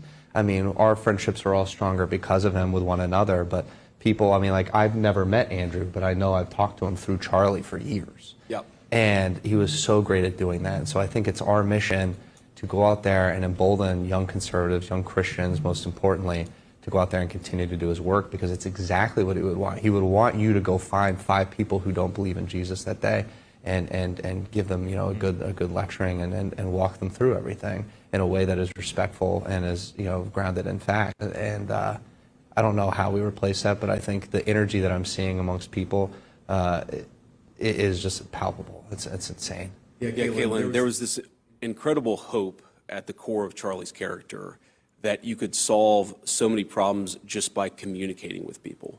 Like if he wanted to introduce somebody to God, he would just go and talk to them. If he wanted to introduce them to a new idea, he would just go and talk to them. And it's what makes this particularly tragic is that he was doing the very thing that he loved, the very thing that led him to inspire so many people, and that's when they tried to cut him down. At his strongest, doing the most important thing that he was doing for our country. I mean, Taylor, you mentioned his sister, or your sister, going to a Turning Points event. And the thing about Charlie, and this is, again, something I don't know that people fully appreciate unless you know him particularly well, is he was such a bright guy, right? He read theology and he read political philosophy and he knew all these like crazy citations and he knew like every Bible verse for every particular case, or he knew something that was written by some 15th century political philosopher. You're like, Charlie, where the hell did you get that from? He's like, I just read a lot of books. But he could also deal with people at the level who didn't know anything about politics, who were curious, who loved their country, they wanted to make it better. Taylor, talk a little bit about that, because Taylor, those of you who don't know, is the lead in our communication shop here in the White House. He knows more about talking to people than pretty much anybody in the White House, or at least that's what you're supposed to know more than anybody else about. But like, talk about Charlie the communicator, because that's one of the things that made him who he was. That I'm going to tie two things that they said together, because Kaylin's right. We didn't have a Charlie Kirk. Growing up, we had Barry Goldwater and Reagan, two guys that we barely were alive to know or overlap with. The future has Charlie Kirk. And, you know, before Wednesday, Charlie Kirk was a young man inspiring young people. After he was killed, he has become a titan whose inspiration will move through eternity, inspiring millions of people for decades to come. And he does it through both the understanding of biblical terms. I mean, I spent, I'm sure like a lot of people this weekend, spent my weekend scrolling through old videos of Charlie, and one really hit me, the story of Jesus meeting the prostitute, where he says, you know, those without sin cast the first stone. And Charlie points out, everyone forgets what he says next. And he says to the prostitute, go on, sin no more. And Charlie understood both the compassion of the Bible, but the honesty and truth-telling of the Bible. That is what I think has been missing in our political discourse, that you don't have to be nasty, you can be compassionate, but you should tell the truth. And so the future of the political movement is going to be informed by young people brave and courageous enough to tell the truth, but compassionate enough to understand the suffering of those around them. And that's Charlie Kirk. Gentlemen, thank you so much for sharing all those stories, for sharing your time, for talking about Charlie. After the break, I'll be joined by Caroline Leavitt, our incredible White House press secretary. This is the Charlie Kirk Show. And this is Maverick News.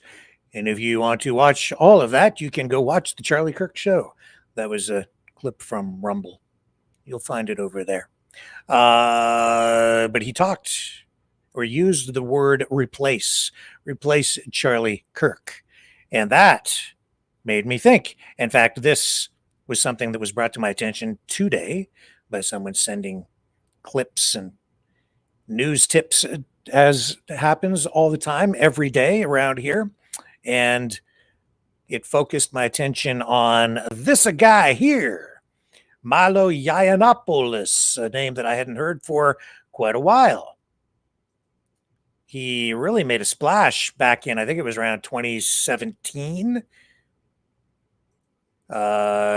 Big Trump sort of supporter, as I recall.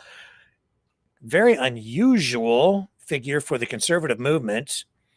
And this is the Western Standard reporting a few days ago that Milo Yiannopoulos unretires in the wake of Charlie Kirk assassination. You killed the nice guy, so I guess you get me, it says here. He is not your typical conservative social media influencer. He, very weird sort of public figure. Gay, then said sometime later that he's no longer homosexual. Now I'm not so sure. I don't know how people choose to be and then not choose to be back and forth, but he seems to be flip-flopping on whether he's homosexual or not, although he did get married to a man. He says that he will be unretiring and launching a series of on-campus speaking events following the assassination of Charlie Kirk. And says here in a series of posts on X, Yiannopoulos has made it clear that he plans to become significantly more active, including the possibility of going on a tour of college campuses. He says, I'd like to do a series of open-air events on U.S. campuses this fall. Keen to hear from student groups and experienced promoters. I'm sure that many of you are probably already familiar and likely recognize him. He seemed to fade away for a while. Hadn't really heard much about him. I sort of had kind of forgotten all about him. So is he just an opportunist latching on to this tragedy and using it to maybe re-leverage a social media campaign or platform or career? Not sure. British-born political commentator, it says here, author and media personality who rose to prominence in the mid-2010s as a provocative figure in right-wing politics. First gained attention as a writer and editor at Breitbart, where he became closely associated with the alt-right movement, though he later rejected the label. Known for his flamboyant style and confrontational rhetoric, Yiannopoulos cultivated a following on college campuses and social media by attacking feminism, political correctness, Islam, and progressive social movements. He has been controversial. He had a book in 2017, Dangerous. It became a bestseller, reflecting both his popularity and notoriety. However, his career has been marked by repeated controversies, including bans from Twitter and other platforms, which curtailed his mainstream influence. Indeed, that's probably why he faded away. Yiannopoulos' career took a sharp downturn in 2017 when past comments about underage sex surfaced, leading to widespread condemnation, the loss of a major book deal, and his resignation from Breitbart. And after this, his visibility in U.S. politics declined significantly, though he continued to appear sporadically at fringe events and attempted comebacks. In later years, he sought to rebrand himself, at one point declaring himself ex-gay. See, I told you. And working with religious conservative groups, though his impact was far diminished compared to his earlier notoriety. Following Kirk's assassination, Yiannopoulos went after several groups and organizations, including lambasting, depending on how you want to pronounce it, Ben Shapiro for canceling his on-campus events. And, Canada's own Rachel Gilmore was not exempt from Yiannopoulos' posts, as he reposted a message condemning Gilmore's post following Kirk's assassination. You are profoundly sick, demented, and vile person. A man with a young family, he posted, is fighting for his life, and this is your takeaway? And then he's talking about Rachel Gilmore again. We talked about that. We talked about the, the website charliesmurderers.com, where they're sort of kind of doxing people who have been critical of Charlie Kirk in the wake of his assassination. And that's related to all of that. Now, as I look at this and people are looking to Milo Yiannopoulos as a possible Charlie Kirk replacement, I don't think that that's the right word. Charlie Kirk was Charlie Kirk. He was his own person. I don't think you replace a person, but some people would say you can maybe replace someone in a position, but you never replace the person. And some people are looking to even Milo Yiannopoulos, or maybe even Milo Yiannopoulos is looking to himself to replace Charlie Kirk, but I don't think that he's no Charlie Kirk. Yiannopoulos, gay, not gay, then maybe a little bit gay again. Just take a look at,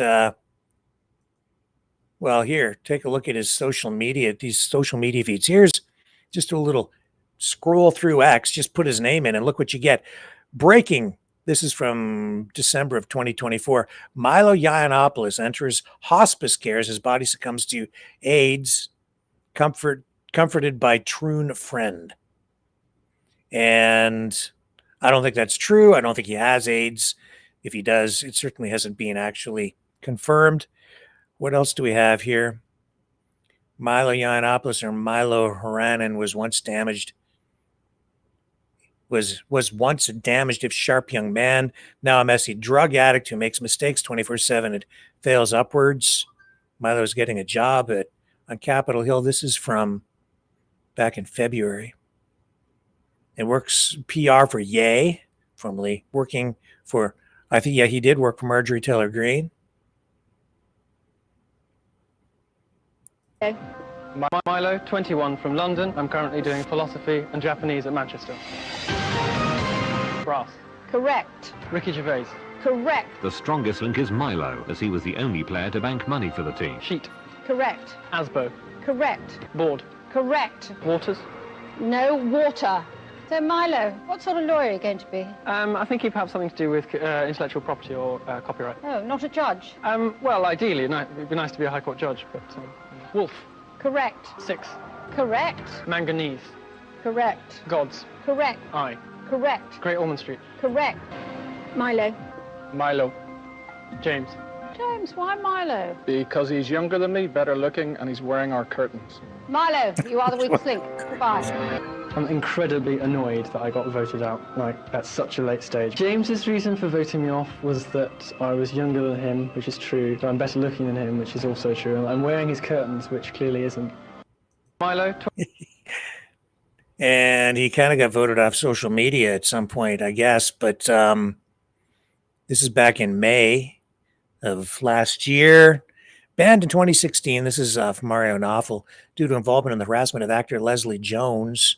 Yiannopoulos criticized his suspension as indicative of bias against conservatives. Just all kinds of controversy surrounds this guy. That's one of the things I think that makes people famous is the controversy, the world wrestling, professional wrestling kind of environment, the friction, the fighting. It becomes a spectacle and entertainment. You just scroll down and you find all kinds of weird stuff and controversial stuff. September 2024. There he is with the stay off my lawn guy, Gavin McInnes. Twink death hit Milo Yiannopoulos hard. I don't know what that even means. I'm just not in the groove when it comes to the lingo, whatever that means. What else do we have? Parody account, Molly Tuttle Dem. You had better be there to get it. Milo Yiannopoulos broke the internet and people's brains in a way that will never be replicated. We are living in the wake of that moment. PJ, I can't emphasize this enough, it says here. There was no conservative influencer ecosystem for teams from 2000s to 20. I don't know what this is all about. Oh, my goodness. Milo Yiannopoulos, old Instagram named after a famous Nazi, proves what many deny is a classic textbook Nazi, Iron Cross and all. And I don't know if any of that is true at all, but hey, why not just call him that? So as I say, you just scroll down, you find all kinds of weird stuff with him. And so I don't, Charlie Kirk, pretty, vanilla, white picket fence, all American cliche, beauty queen trophy wife with two kids, the classic cliched American. I don't mean this in any critical way. I'm just saying that that's sort of the image that I think of when I think of Charlie Kirk, very straight down the middle of the road, very, very conservative, and conservative in like a very Christian, heterosexual family man kind of way. That's what I'm trying to get at. Milo Yiannopoulos, really not like that at all. So I don't know why someone would say he should be like the replacement for Charlie Kirk. Let's go right to Milo's Twitter account directly and see what he says himself. What's he posting? Milo. There it is right there. This, he says, September 10th. All right, I am unretiring. And then it went from there. And he has 500,000 followers on X. Oh, and look who he's followed by. Look right there. Followed by Mario Knopfel and the Justice Center for Constitutional Freedoms. The JCCF in Canada. That's interesting to me. Wasn't aware of that until just now. What else is he posting on here? Thomas Chatterton Williams. I wrote about the sudden open embrace of textbook cancel culture on the right, something they used to decry. Am I bothered? It says he replies here, ask me if I'm bothered. I don't know what he means by that. Christopher Rufo took 6 months to contradict his own advice. In February, the conservative activist wrote that social media posts should no longer be grounds for automatic social and professional annihilation. This view won't come as a surprise to anyone who has followed Rufo's long crusade against left-wing cancel culture. By August, however, he had emulated his enemies, arousing outrage over a journalist's old tweets. The episode demonstrates not just his own hypocrisy, but also why campaigns against unwelcome speech should always be resisted. But we've seen a lot of hypocrisy of late on all sides, especially when it comes to free speech, cancel culture in particular.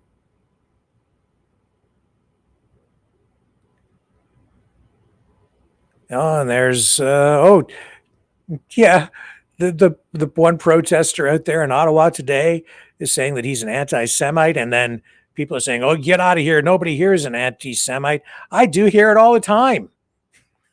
These days, never used to ever. Now I hear it all the time from all over the place. And this guy here posting is now right on here saying that, damn, it's so damn obvious. Israel murdered this guy before he went full Candace Owens mode. Is now Bibi and the Israeli hard right government has a mandate. I gotta be careful the way I say this. They're gonna try to ethnically cleanse Gaza. I mean, I don't use that term lightly, okay? They're talking about... Okay, so some people are saying it's stuff like that that resulted in what we just witnessed. And basically removing 2.5 million people, okay? It just, oh man, I don't even want to get into it. You know exactly what I'm talking about. All of you do. This is on Milo's page. So, okay, good luck with that. Replacing Charlie Kirk with Milo Yiannopoulos. He may get, well, here I am talking about him, giving him profile. So this is helping him right now regain positioning on social media, isn't it? Yes, it is. But he's no Charlie Kirk. Much, much different. What else do we have going on here today? Oh, this is an interesting story. Somebody sent me a message today saying Trump is taking over the Fed. I don't think it's quite like that. Not in a direct way, but maybe in an indirect way, which should be of extreme concern to all of us, because Trump is trying to control every aspect of government on every level, every department, every division, including the Fed, by putting people that are loyal to him in positions of power. Trump races to reshape Fed. This is the Federal Reserve, by the way. We're talking about days before interest rate decision. The Fed is expected to cut interest rates for the first time this year. And of course, Trump has been putting pressure on the Fed to lower rates. It says 12 policymakers, this is ABC, of the Federal Reserve are set to take a high-stakes vote this week on the nation's benchmark interest rate, attempting to steer the economy through a stormy bout of slow hiring and rising inflation. In a highly unusual circumstance, however, two of the policymakers stand in limbo, uncertain if they will vote at all, with little more than 48 hours before the announcement. And we brought you the story here about the firing. It says here, in recent weeks, President Trump has moved to fire one member of the Fed's Board of Governors and secure Senate confirmation for another. The race to reshape the Fed, that's how he's taking control, by reshaping who's going to sit on the Board of Governors. The race to reshape the Fed comes after Trump railed for months against the central bank and its chair, Jerome Powell, for declining to heed his call for lower interest rates. This is very dangerous because the Fed is supposed to operate independently of the government, certainly the president himself. The clash over the composition of the Fed board casts uncertainty over the Fed's meeting on Wednesday, where officials are expected to announce the central bank's first rate cut since December. And so in a social media post today, Trump reiterated his criticism of Powell, saying the Fed chair must cut interest rates now and bigger than he had in mind. All caps, shouting. Trump recently moved to fire board member Lisa Cook. We told you about that, who sued Trump over her attempted ouster, saying the decision violated her legal protections as an employee at the independent federal agency. Trump said he removed Cook over mortgage fraud allegations against her. This is something that she is fighting. It's going to wind its way through the courts. This is how he is trying to assert his influence and control over the Federal Reserve by putting people in there that will do his bidding.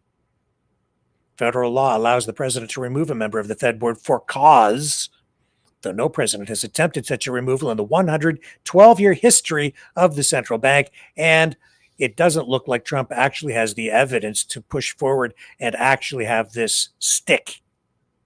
So I think he's going to have a tough time when it actually gets into the court and starts winding its way through the legal system. It says last week a federal judge issued a preliminary injunction requiring the Fed to let Cook continue serving in her role as a governor of the Federal Reserve System as her lawsuit moves through the courts. And then days later, the Trump administration filed a request with an appeals court asking to remove Cook by Monday before the scheduled vote on interest rates in a court filing over the weekend. Cook asked the appeals court to reject Trump's bid. It's a tug of war. It's a standoff. It's another no holds barred wrestling match, WWF style. Last month, Trump called on Cook to resign. Blah, blah, blah, blah, blah, blah, blah, blah, blah. Bottom line is Trump couldn't get rid of Jerome Powell. So he's trying to put other people into positions there. Purge. Continue with the purge now over at the Fed. And that may be a problem because the Fed may lose its autonomy and ability to make decisions independent of political influence. That may undermine even further confidence in the U.S. economy and even the U.S. dollar itself. Beware. Not good at all.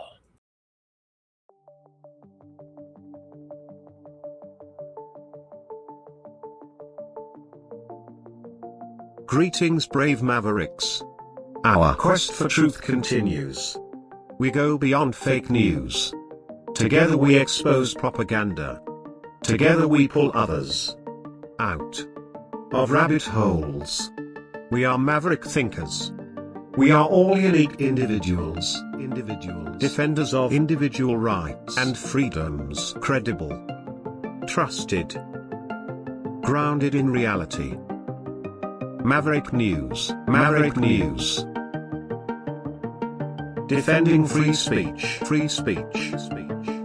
Donate at freedomreporters.com. Do it now. Tomorrow may be too late. Maverick News. The world is watching.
Maverick News.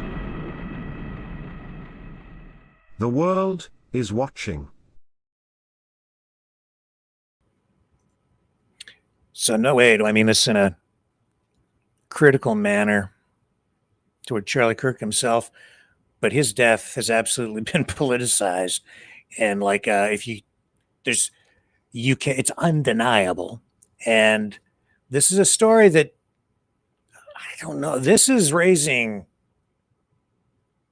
red flags for me, setting off alarm bells. Stephen Miller. He's saying that, look at this headline here. Look at what this was. He was on that Charlie Kirk show with J.D. Vance today. Stephen Miller blames terrorist networks for Kirk's death. Terrorist networks. Left wing.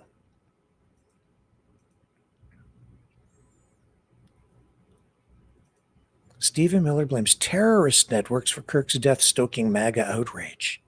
Stephen Miller, White House Deputy Chief of Staff on Monday, this is Axios, blamed terrorist networks for Charlie Kirk's killing, despite law enforcement saying the suspected shooter acted alone.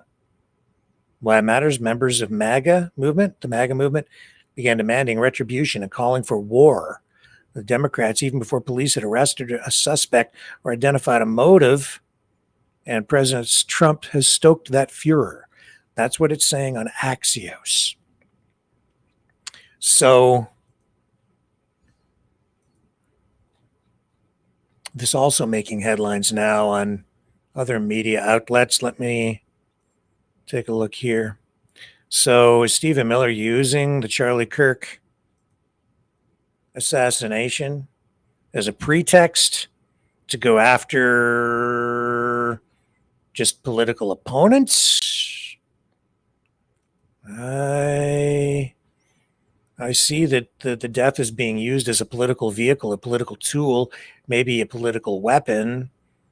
Charlie Kirk's death, MSNBC, becomes Stephen Miller's latest rallying cry against the left. Miller vowed to dismantle these terrorist networks and to do it in Charlie's name.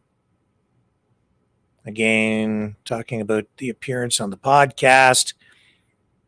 And Miller spoke about the need to uproot and dismantle these terrorist networks, which he described more specifically as the organized doxing campaigns, the organized riots, the organized street violence, the organized campaigns of dehumanization, vilification, posting people's addresses, combining that with messaging designed to trigger, incite violence, and the actual organized cells that carry out and facilitate the violence. It is a vast domestic terror movement, he told Vance. With God as my witness, he continued, we are going to use every resource we have at the Department of Justice, Homeland Security, and throughout this government to identify, disrupt, dismantle, and destroy these networks and make America safe again. Miller continued, for the American people, it will happen, and we will do it in Charlie's name.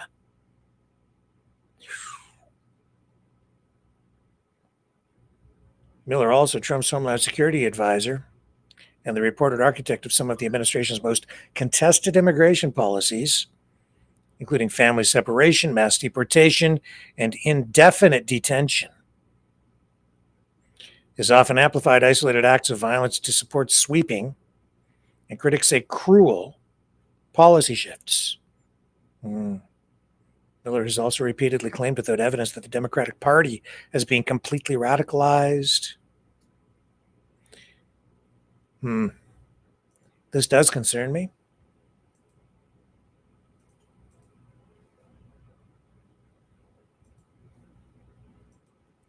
Deal with facts. You want truth. You want blind justice so that everyone is treated equally under the law, by the law. You should not be, it's dangerous to take things and conflate and then use something as an excuse to achieve some sort of political goal or some new form of social engineering. which is exactly what the left has been accused of. And I'm telling you that we're seeing exactly that kind of behavior right now from the opposite side. Here's what this is, a local TV station. Which station is this talking about this story? This is WAAY, Channel 31, a CNN affiliate.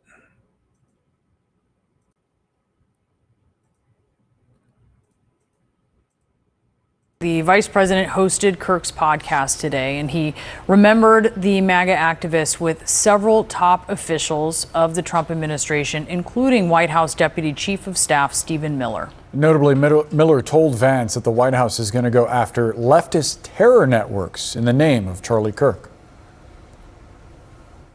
Organized doxing campaigns, the organized riots, the organized street violence, the organized campaigns of dehumanization, vilification, posting people's addresses, combining that with messaging that's designed to trigger and incite violence, and the actual organized cells that carry out and facilitate the violence. It is a vast domestic terror movement. And with God as my witness, we are going to use every resource we have at the Department of Justice, Homeland Security, and throughout this government to identify, disrupt, dismantle, and destroy these networks and make America safe again for the American people. It will happen, and we will do it in Charlie's name.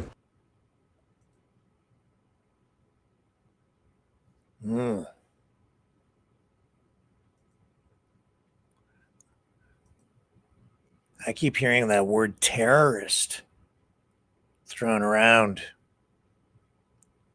You use that word, you attach that word to any kind of an operation, suddenly rights just disappear. Government gets to do whatever they want. At home, and even on the high seas. Words are important. You know, someone very profoundly once said many years ago that if fascism ever comes to America, it'll come in the name of liberalism.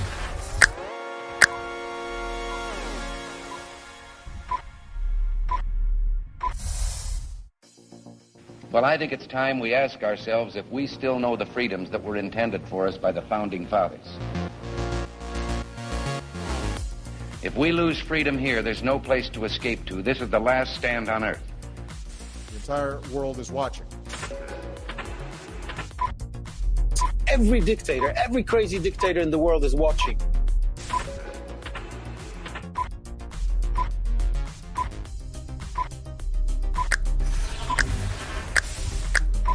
The world is watching. On TV, the entire world is watching. On social media. But the entire world is watching, and yes, they are seeing what we have apparently bravely been willing to say that others are thinking. Stand for freedom. Literally stand for freedom. Let's get this done. The entire world is watching. We're at war with the most dangerous enemy that has ever faced mankind in his long climb from the swamp to the stars. Maverick News. Maverick News. Maverick News. Let me have more control of my own destiny. The world is watching.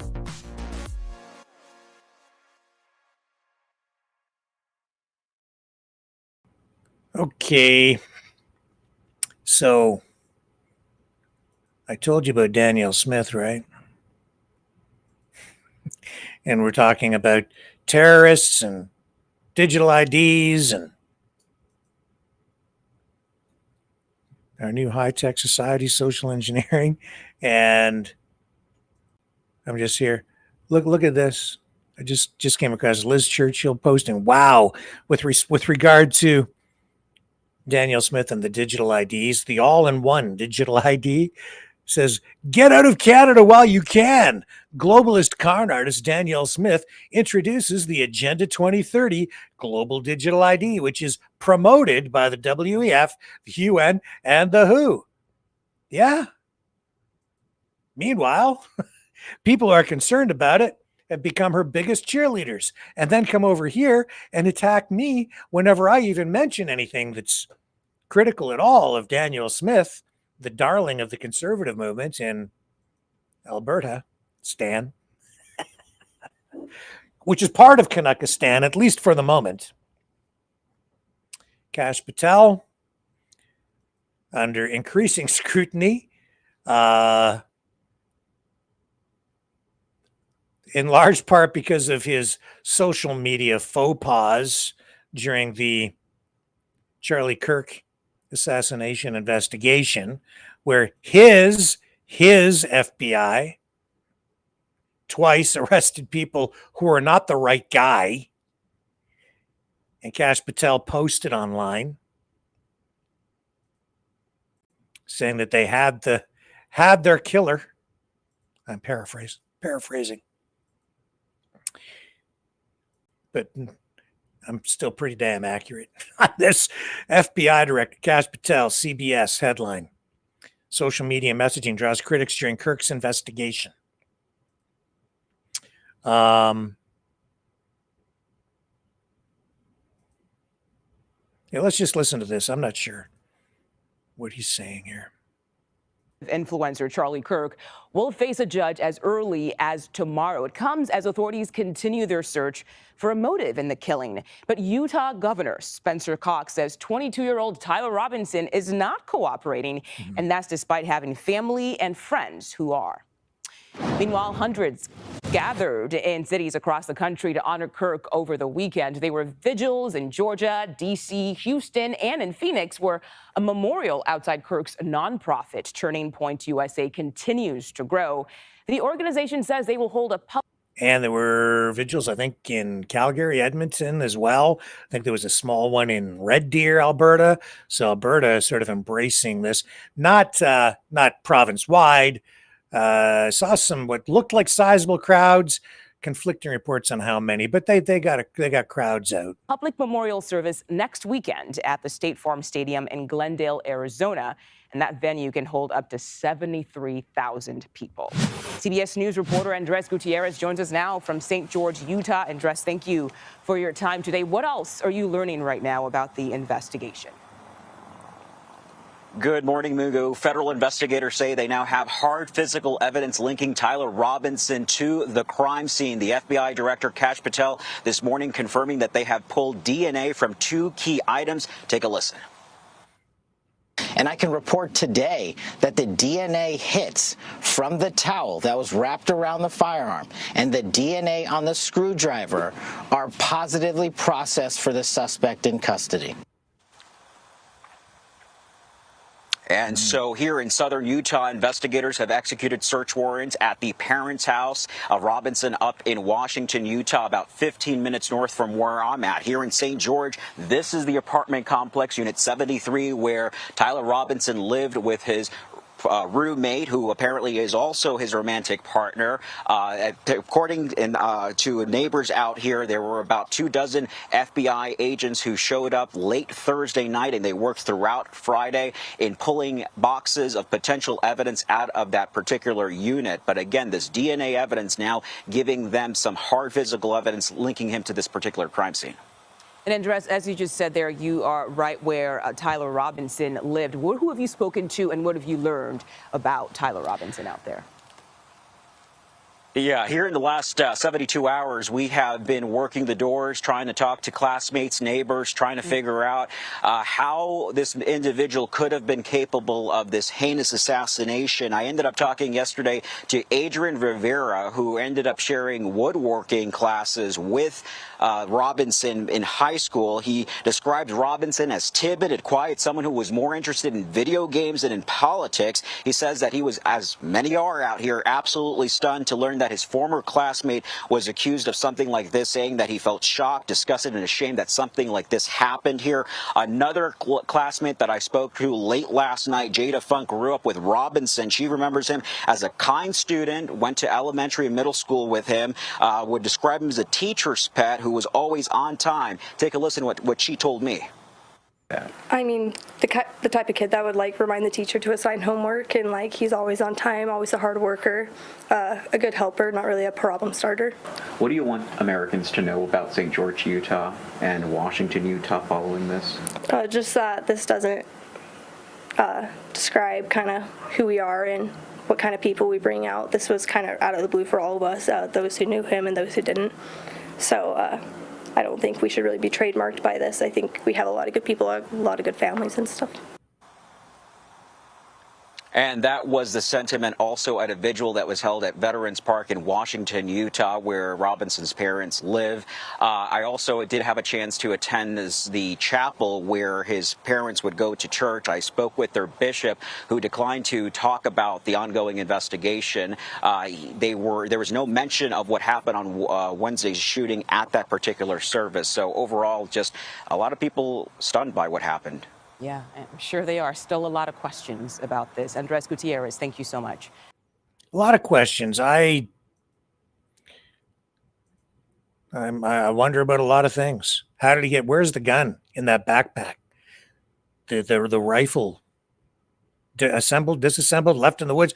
A lot of things that just don't seem to quite fit together. Maybe we'll learn more as the investigation evolves. Kash Patel, though, not really helping with his social media posts. The whole Kash Patel FBI thing, it seems like it's a shadow of what the FBI used to be in many respects. But, I think some of this criticism being leveled at Kash Patel tonight is justified. Here on CBS, you'll see, here's a quote. I believe this is still it, yeah. Toward the end of his remarks about the killing of Charlie Kirk last Friday, Utah Governor Spencer Cox warned about the ills of America's increasingly vitriolic online culture. Quote, and we ran this clip on the show, social media is a cancer on our society right now, he said, imploring citizens to log off, turn off, touch grass, as I've told people, or a tree, hug a family member, and go out and do good in your community. I've been saying that too.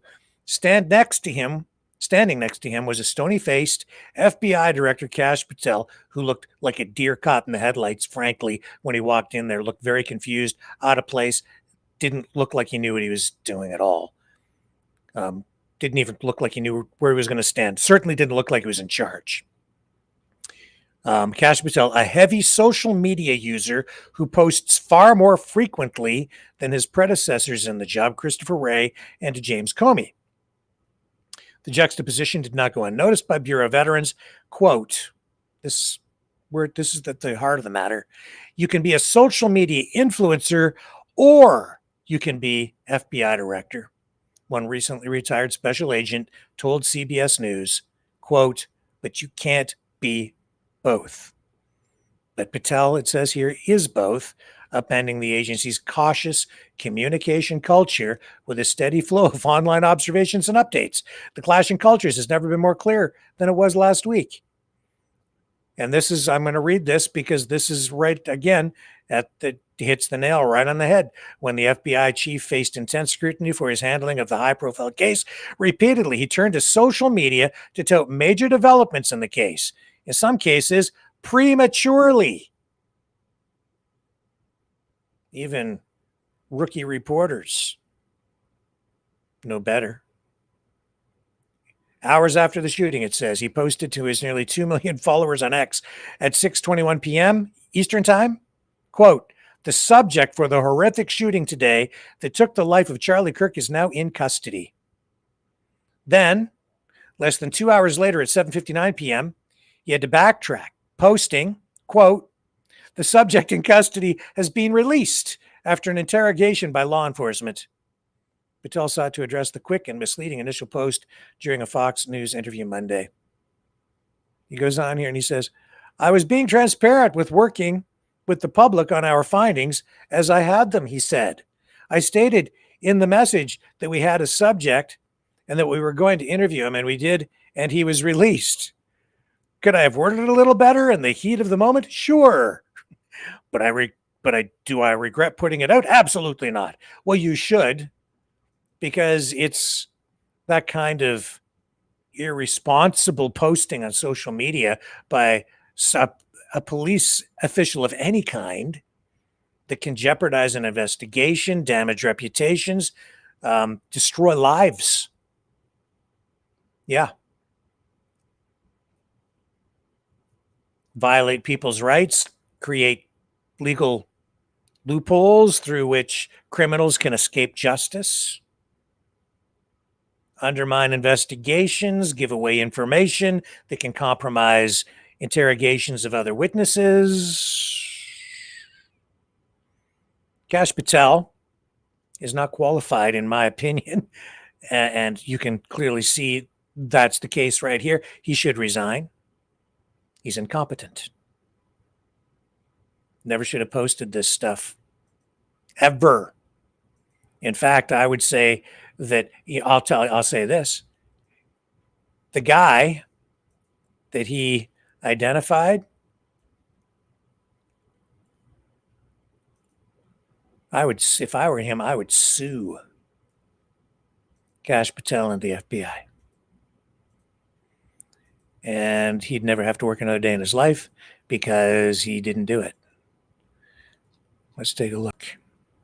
Here's Kash Patel's X feed, and this is what he posted at that time. The subject in custody has been released after an interrogation by law enforcement.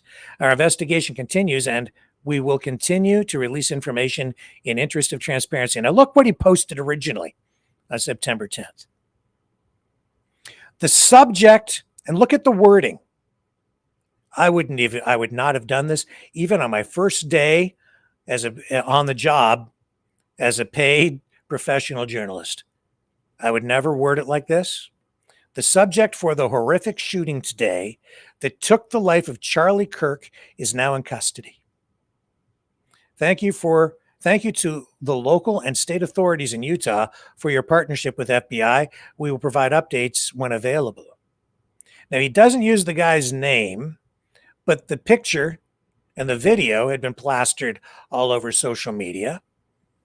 And you're basically convicting this guy without a trial in the court of public opinion through social media, a mob out there looking, just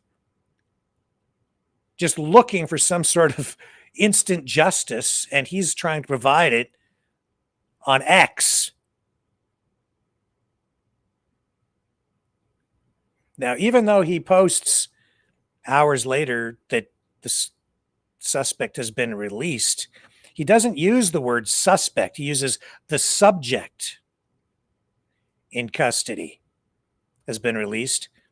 And here he says the subject for the horrific shooting today that took the life of Charlie Kirk is now in custody. So he's saying that the subject is guilty, that he did it. Not a suspect, the subject, the person of interest, the target of their investigation, the subject for the horrific shooting today. Not a suspect. He's basically saying that he did it. Oh, look, and you want to look at what's posted right below that, a noose. That's pretty extreme. Instant justice. I'm wondering about a lot of things surrounding this investigation. That is not professional. Even a rookie cop wouldn't do something like that. It's not a cop. Now he's in charge, right? He's the head of the FBI. Oh, that even an investigator, a chief of anybody, a media guy. If you're the authorized media guy for any police service and you post something like that and then have to retract it later, that would be enough. If I were a chief of police for any police, you're not in that job anymore, pal. You're on desk duty for the rest of your career or fired. And this is the guy running the FBI. You don't use language like that. I'm sorry, not sorry. It's one of the most, it's a job that carries perhaps some of the most heavy responsibility in all of the United States, in the free world, the director of the FBI. It has to be, you need someone in there with, unquestionable integrity. Not that they do that, as you can see, and someone with just unwavering professionalism, demanding the highest of standards, not only of the people under his command and those that he is responsible for, but also of himself. And that's not what we got here. Twice he posted saying they got the right guy, and twice he was wrong because he didn't wait. He didn't wait for verification. Now, as a result, that guy who was dragged around on social media, face exposed, then Patel posts says that they got him, that guy's been damaged. And I would say that he probably has a pretty strong case if he wants to sue, a really strong case. And they probably have to pay him a lot of money in some sort of a settlement. Just saying. Not cool. Not cool. But it's become a source for parody and humor. Not just criticism, and there's been lots of that too. But here's The Onion.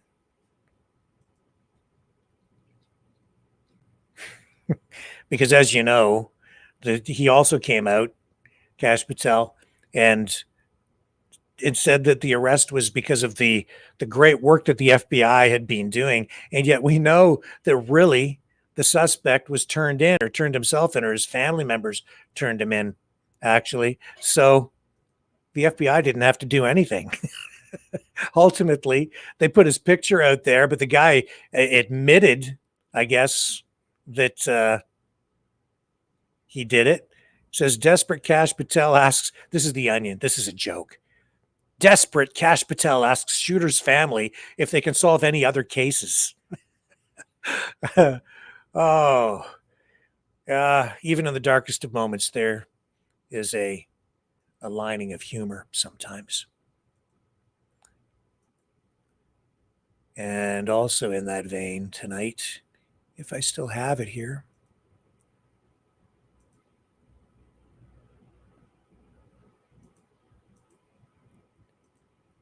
there was another aspect to this story right here. Apparently, well, we know that Tyler Robinson, the person accused of shooting Charlie Kirk, innocent until proven guilty,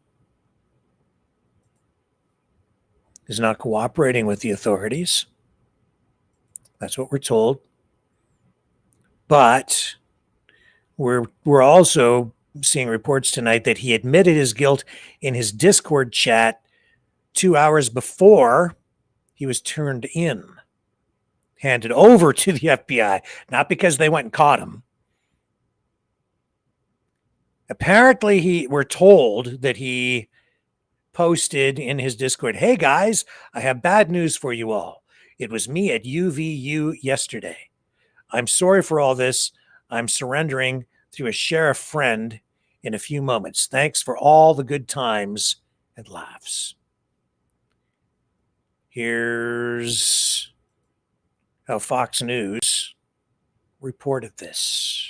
Breaking right now, reports of a confession posted on Discord from Charlie Kirk's suspected assassin hours before, after the murder, but hours before his father turned him in to authorities in Utah. This is Washington Post reporting on this at this point. Justice correspondent David Spunt joining me now live from Washington. Hi, David. What can you tell us? Hi, Martha. About 2 hours before he was turned into authorities, this according to the Washington Post. We are working to independently confirm this as well, but the Washington Post says that Tyler Robinson, the 22-year-old suspect charged in Charlie Kirk's murder, confessed, and I want to read this according to the Washington Post, writing on Discord, that social media chat group that the FBI says he used, quote, "Hey guys, I have bad news for you all. It was me at UVU yesterday. I'm sorry for all of this." This coming from the Washington Post. Now, this comes as DOJ officials began late last week and over the weekend looking at the potential for at least one federal charge. No guarantee they'll get there. A department spokesperson declined comment, but a source familiar said investigators are not ruling anything out at this time, especially his online gaming presence, his chats, as we just mentioned. Who was he talking to?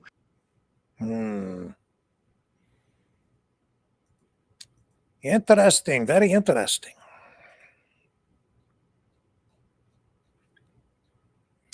So that will continue to make headlines in the days ahead because they have turned the Charlie Kirk assassination into a very political thing. And there are many aspects to that. Fueling protests, vigils, and maybe even investigations and the purging of terrorists domestically from the left by a Trump administration person, Stephen Miller, who pretty far to the right.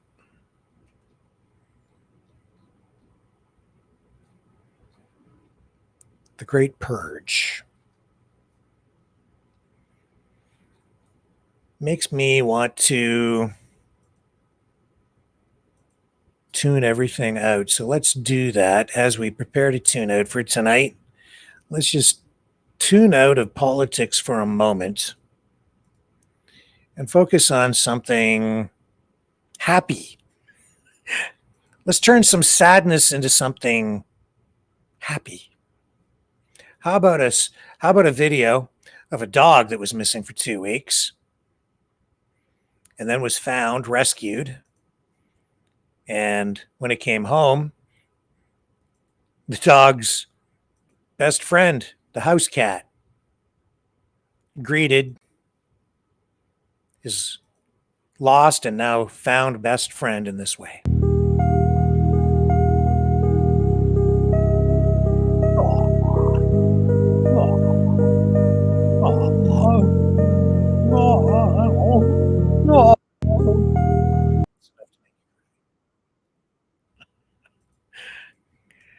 With that, I'm going to leave you guys. Thanks for hanging out here tonight.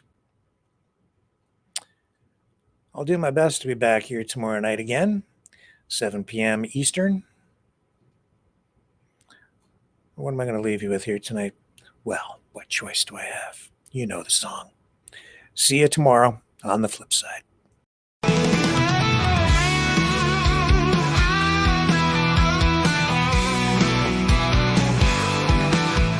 Well, I heard old Cosmo howling last night up on the hill where the moon shines so bright.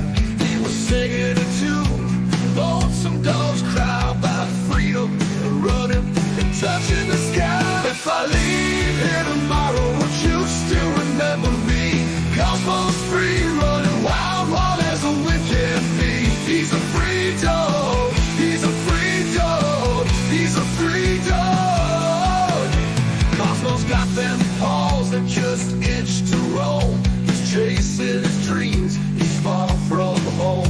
With a heart full of love and a spirit so free, he's living his life wild and carefree. If I leave here tomorrow, would you still remember me? Cosmo's free, running wild, wild as the wind can be. He's a free dog, he's a free dog, he's a free dog. He's got the stars in his eyes, the wind in his fur, a tail that wags like it's never heard of a blur. Cosmo's on a journey, he's got no chains, he's running through fields, breaking all the lanes.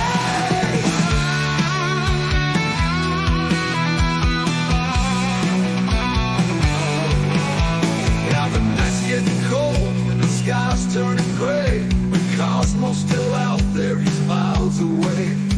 He's not looking back, he's got his path to tread. With every step, he's leaving his path. If I leave here tomorrow, would you still remember me? Cosmo's free, running wild.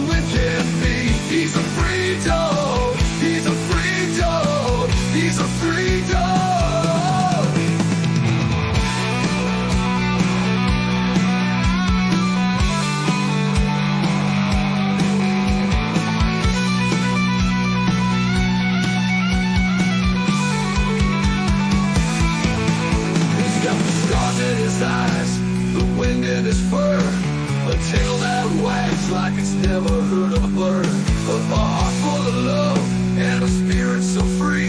He's living his life wild and carefree. He's got the stars in his eyes, the wind in his fur, a tail that wags like it's never heard a word. Cosmo's on a journey, he's got no chains. He's running through fields, breaking all the lanes.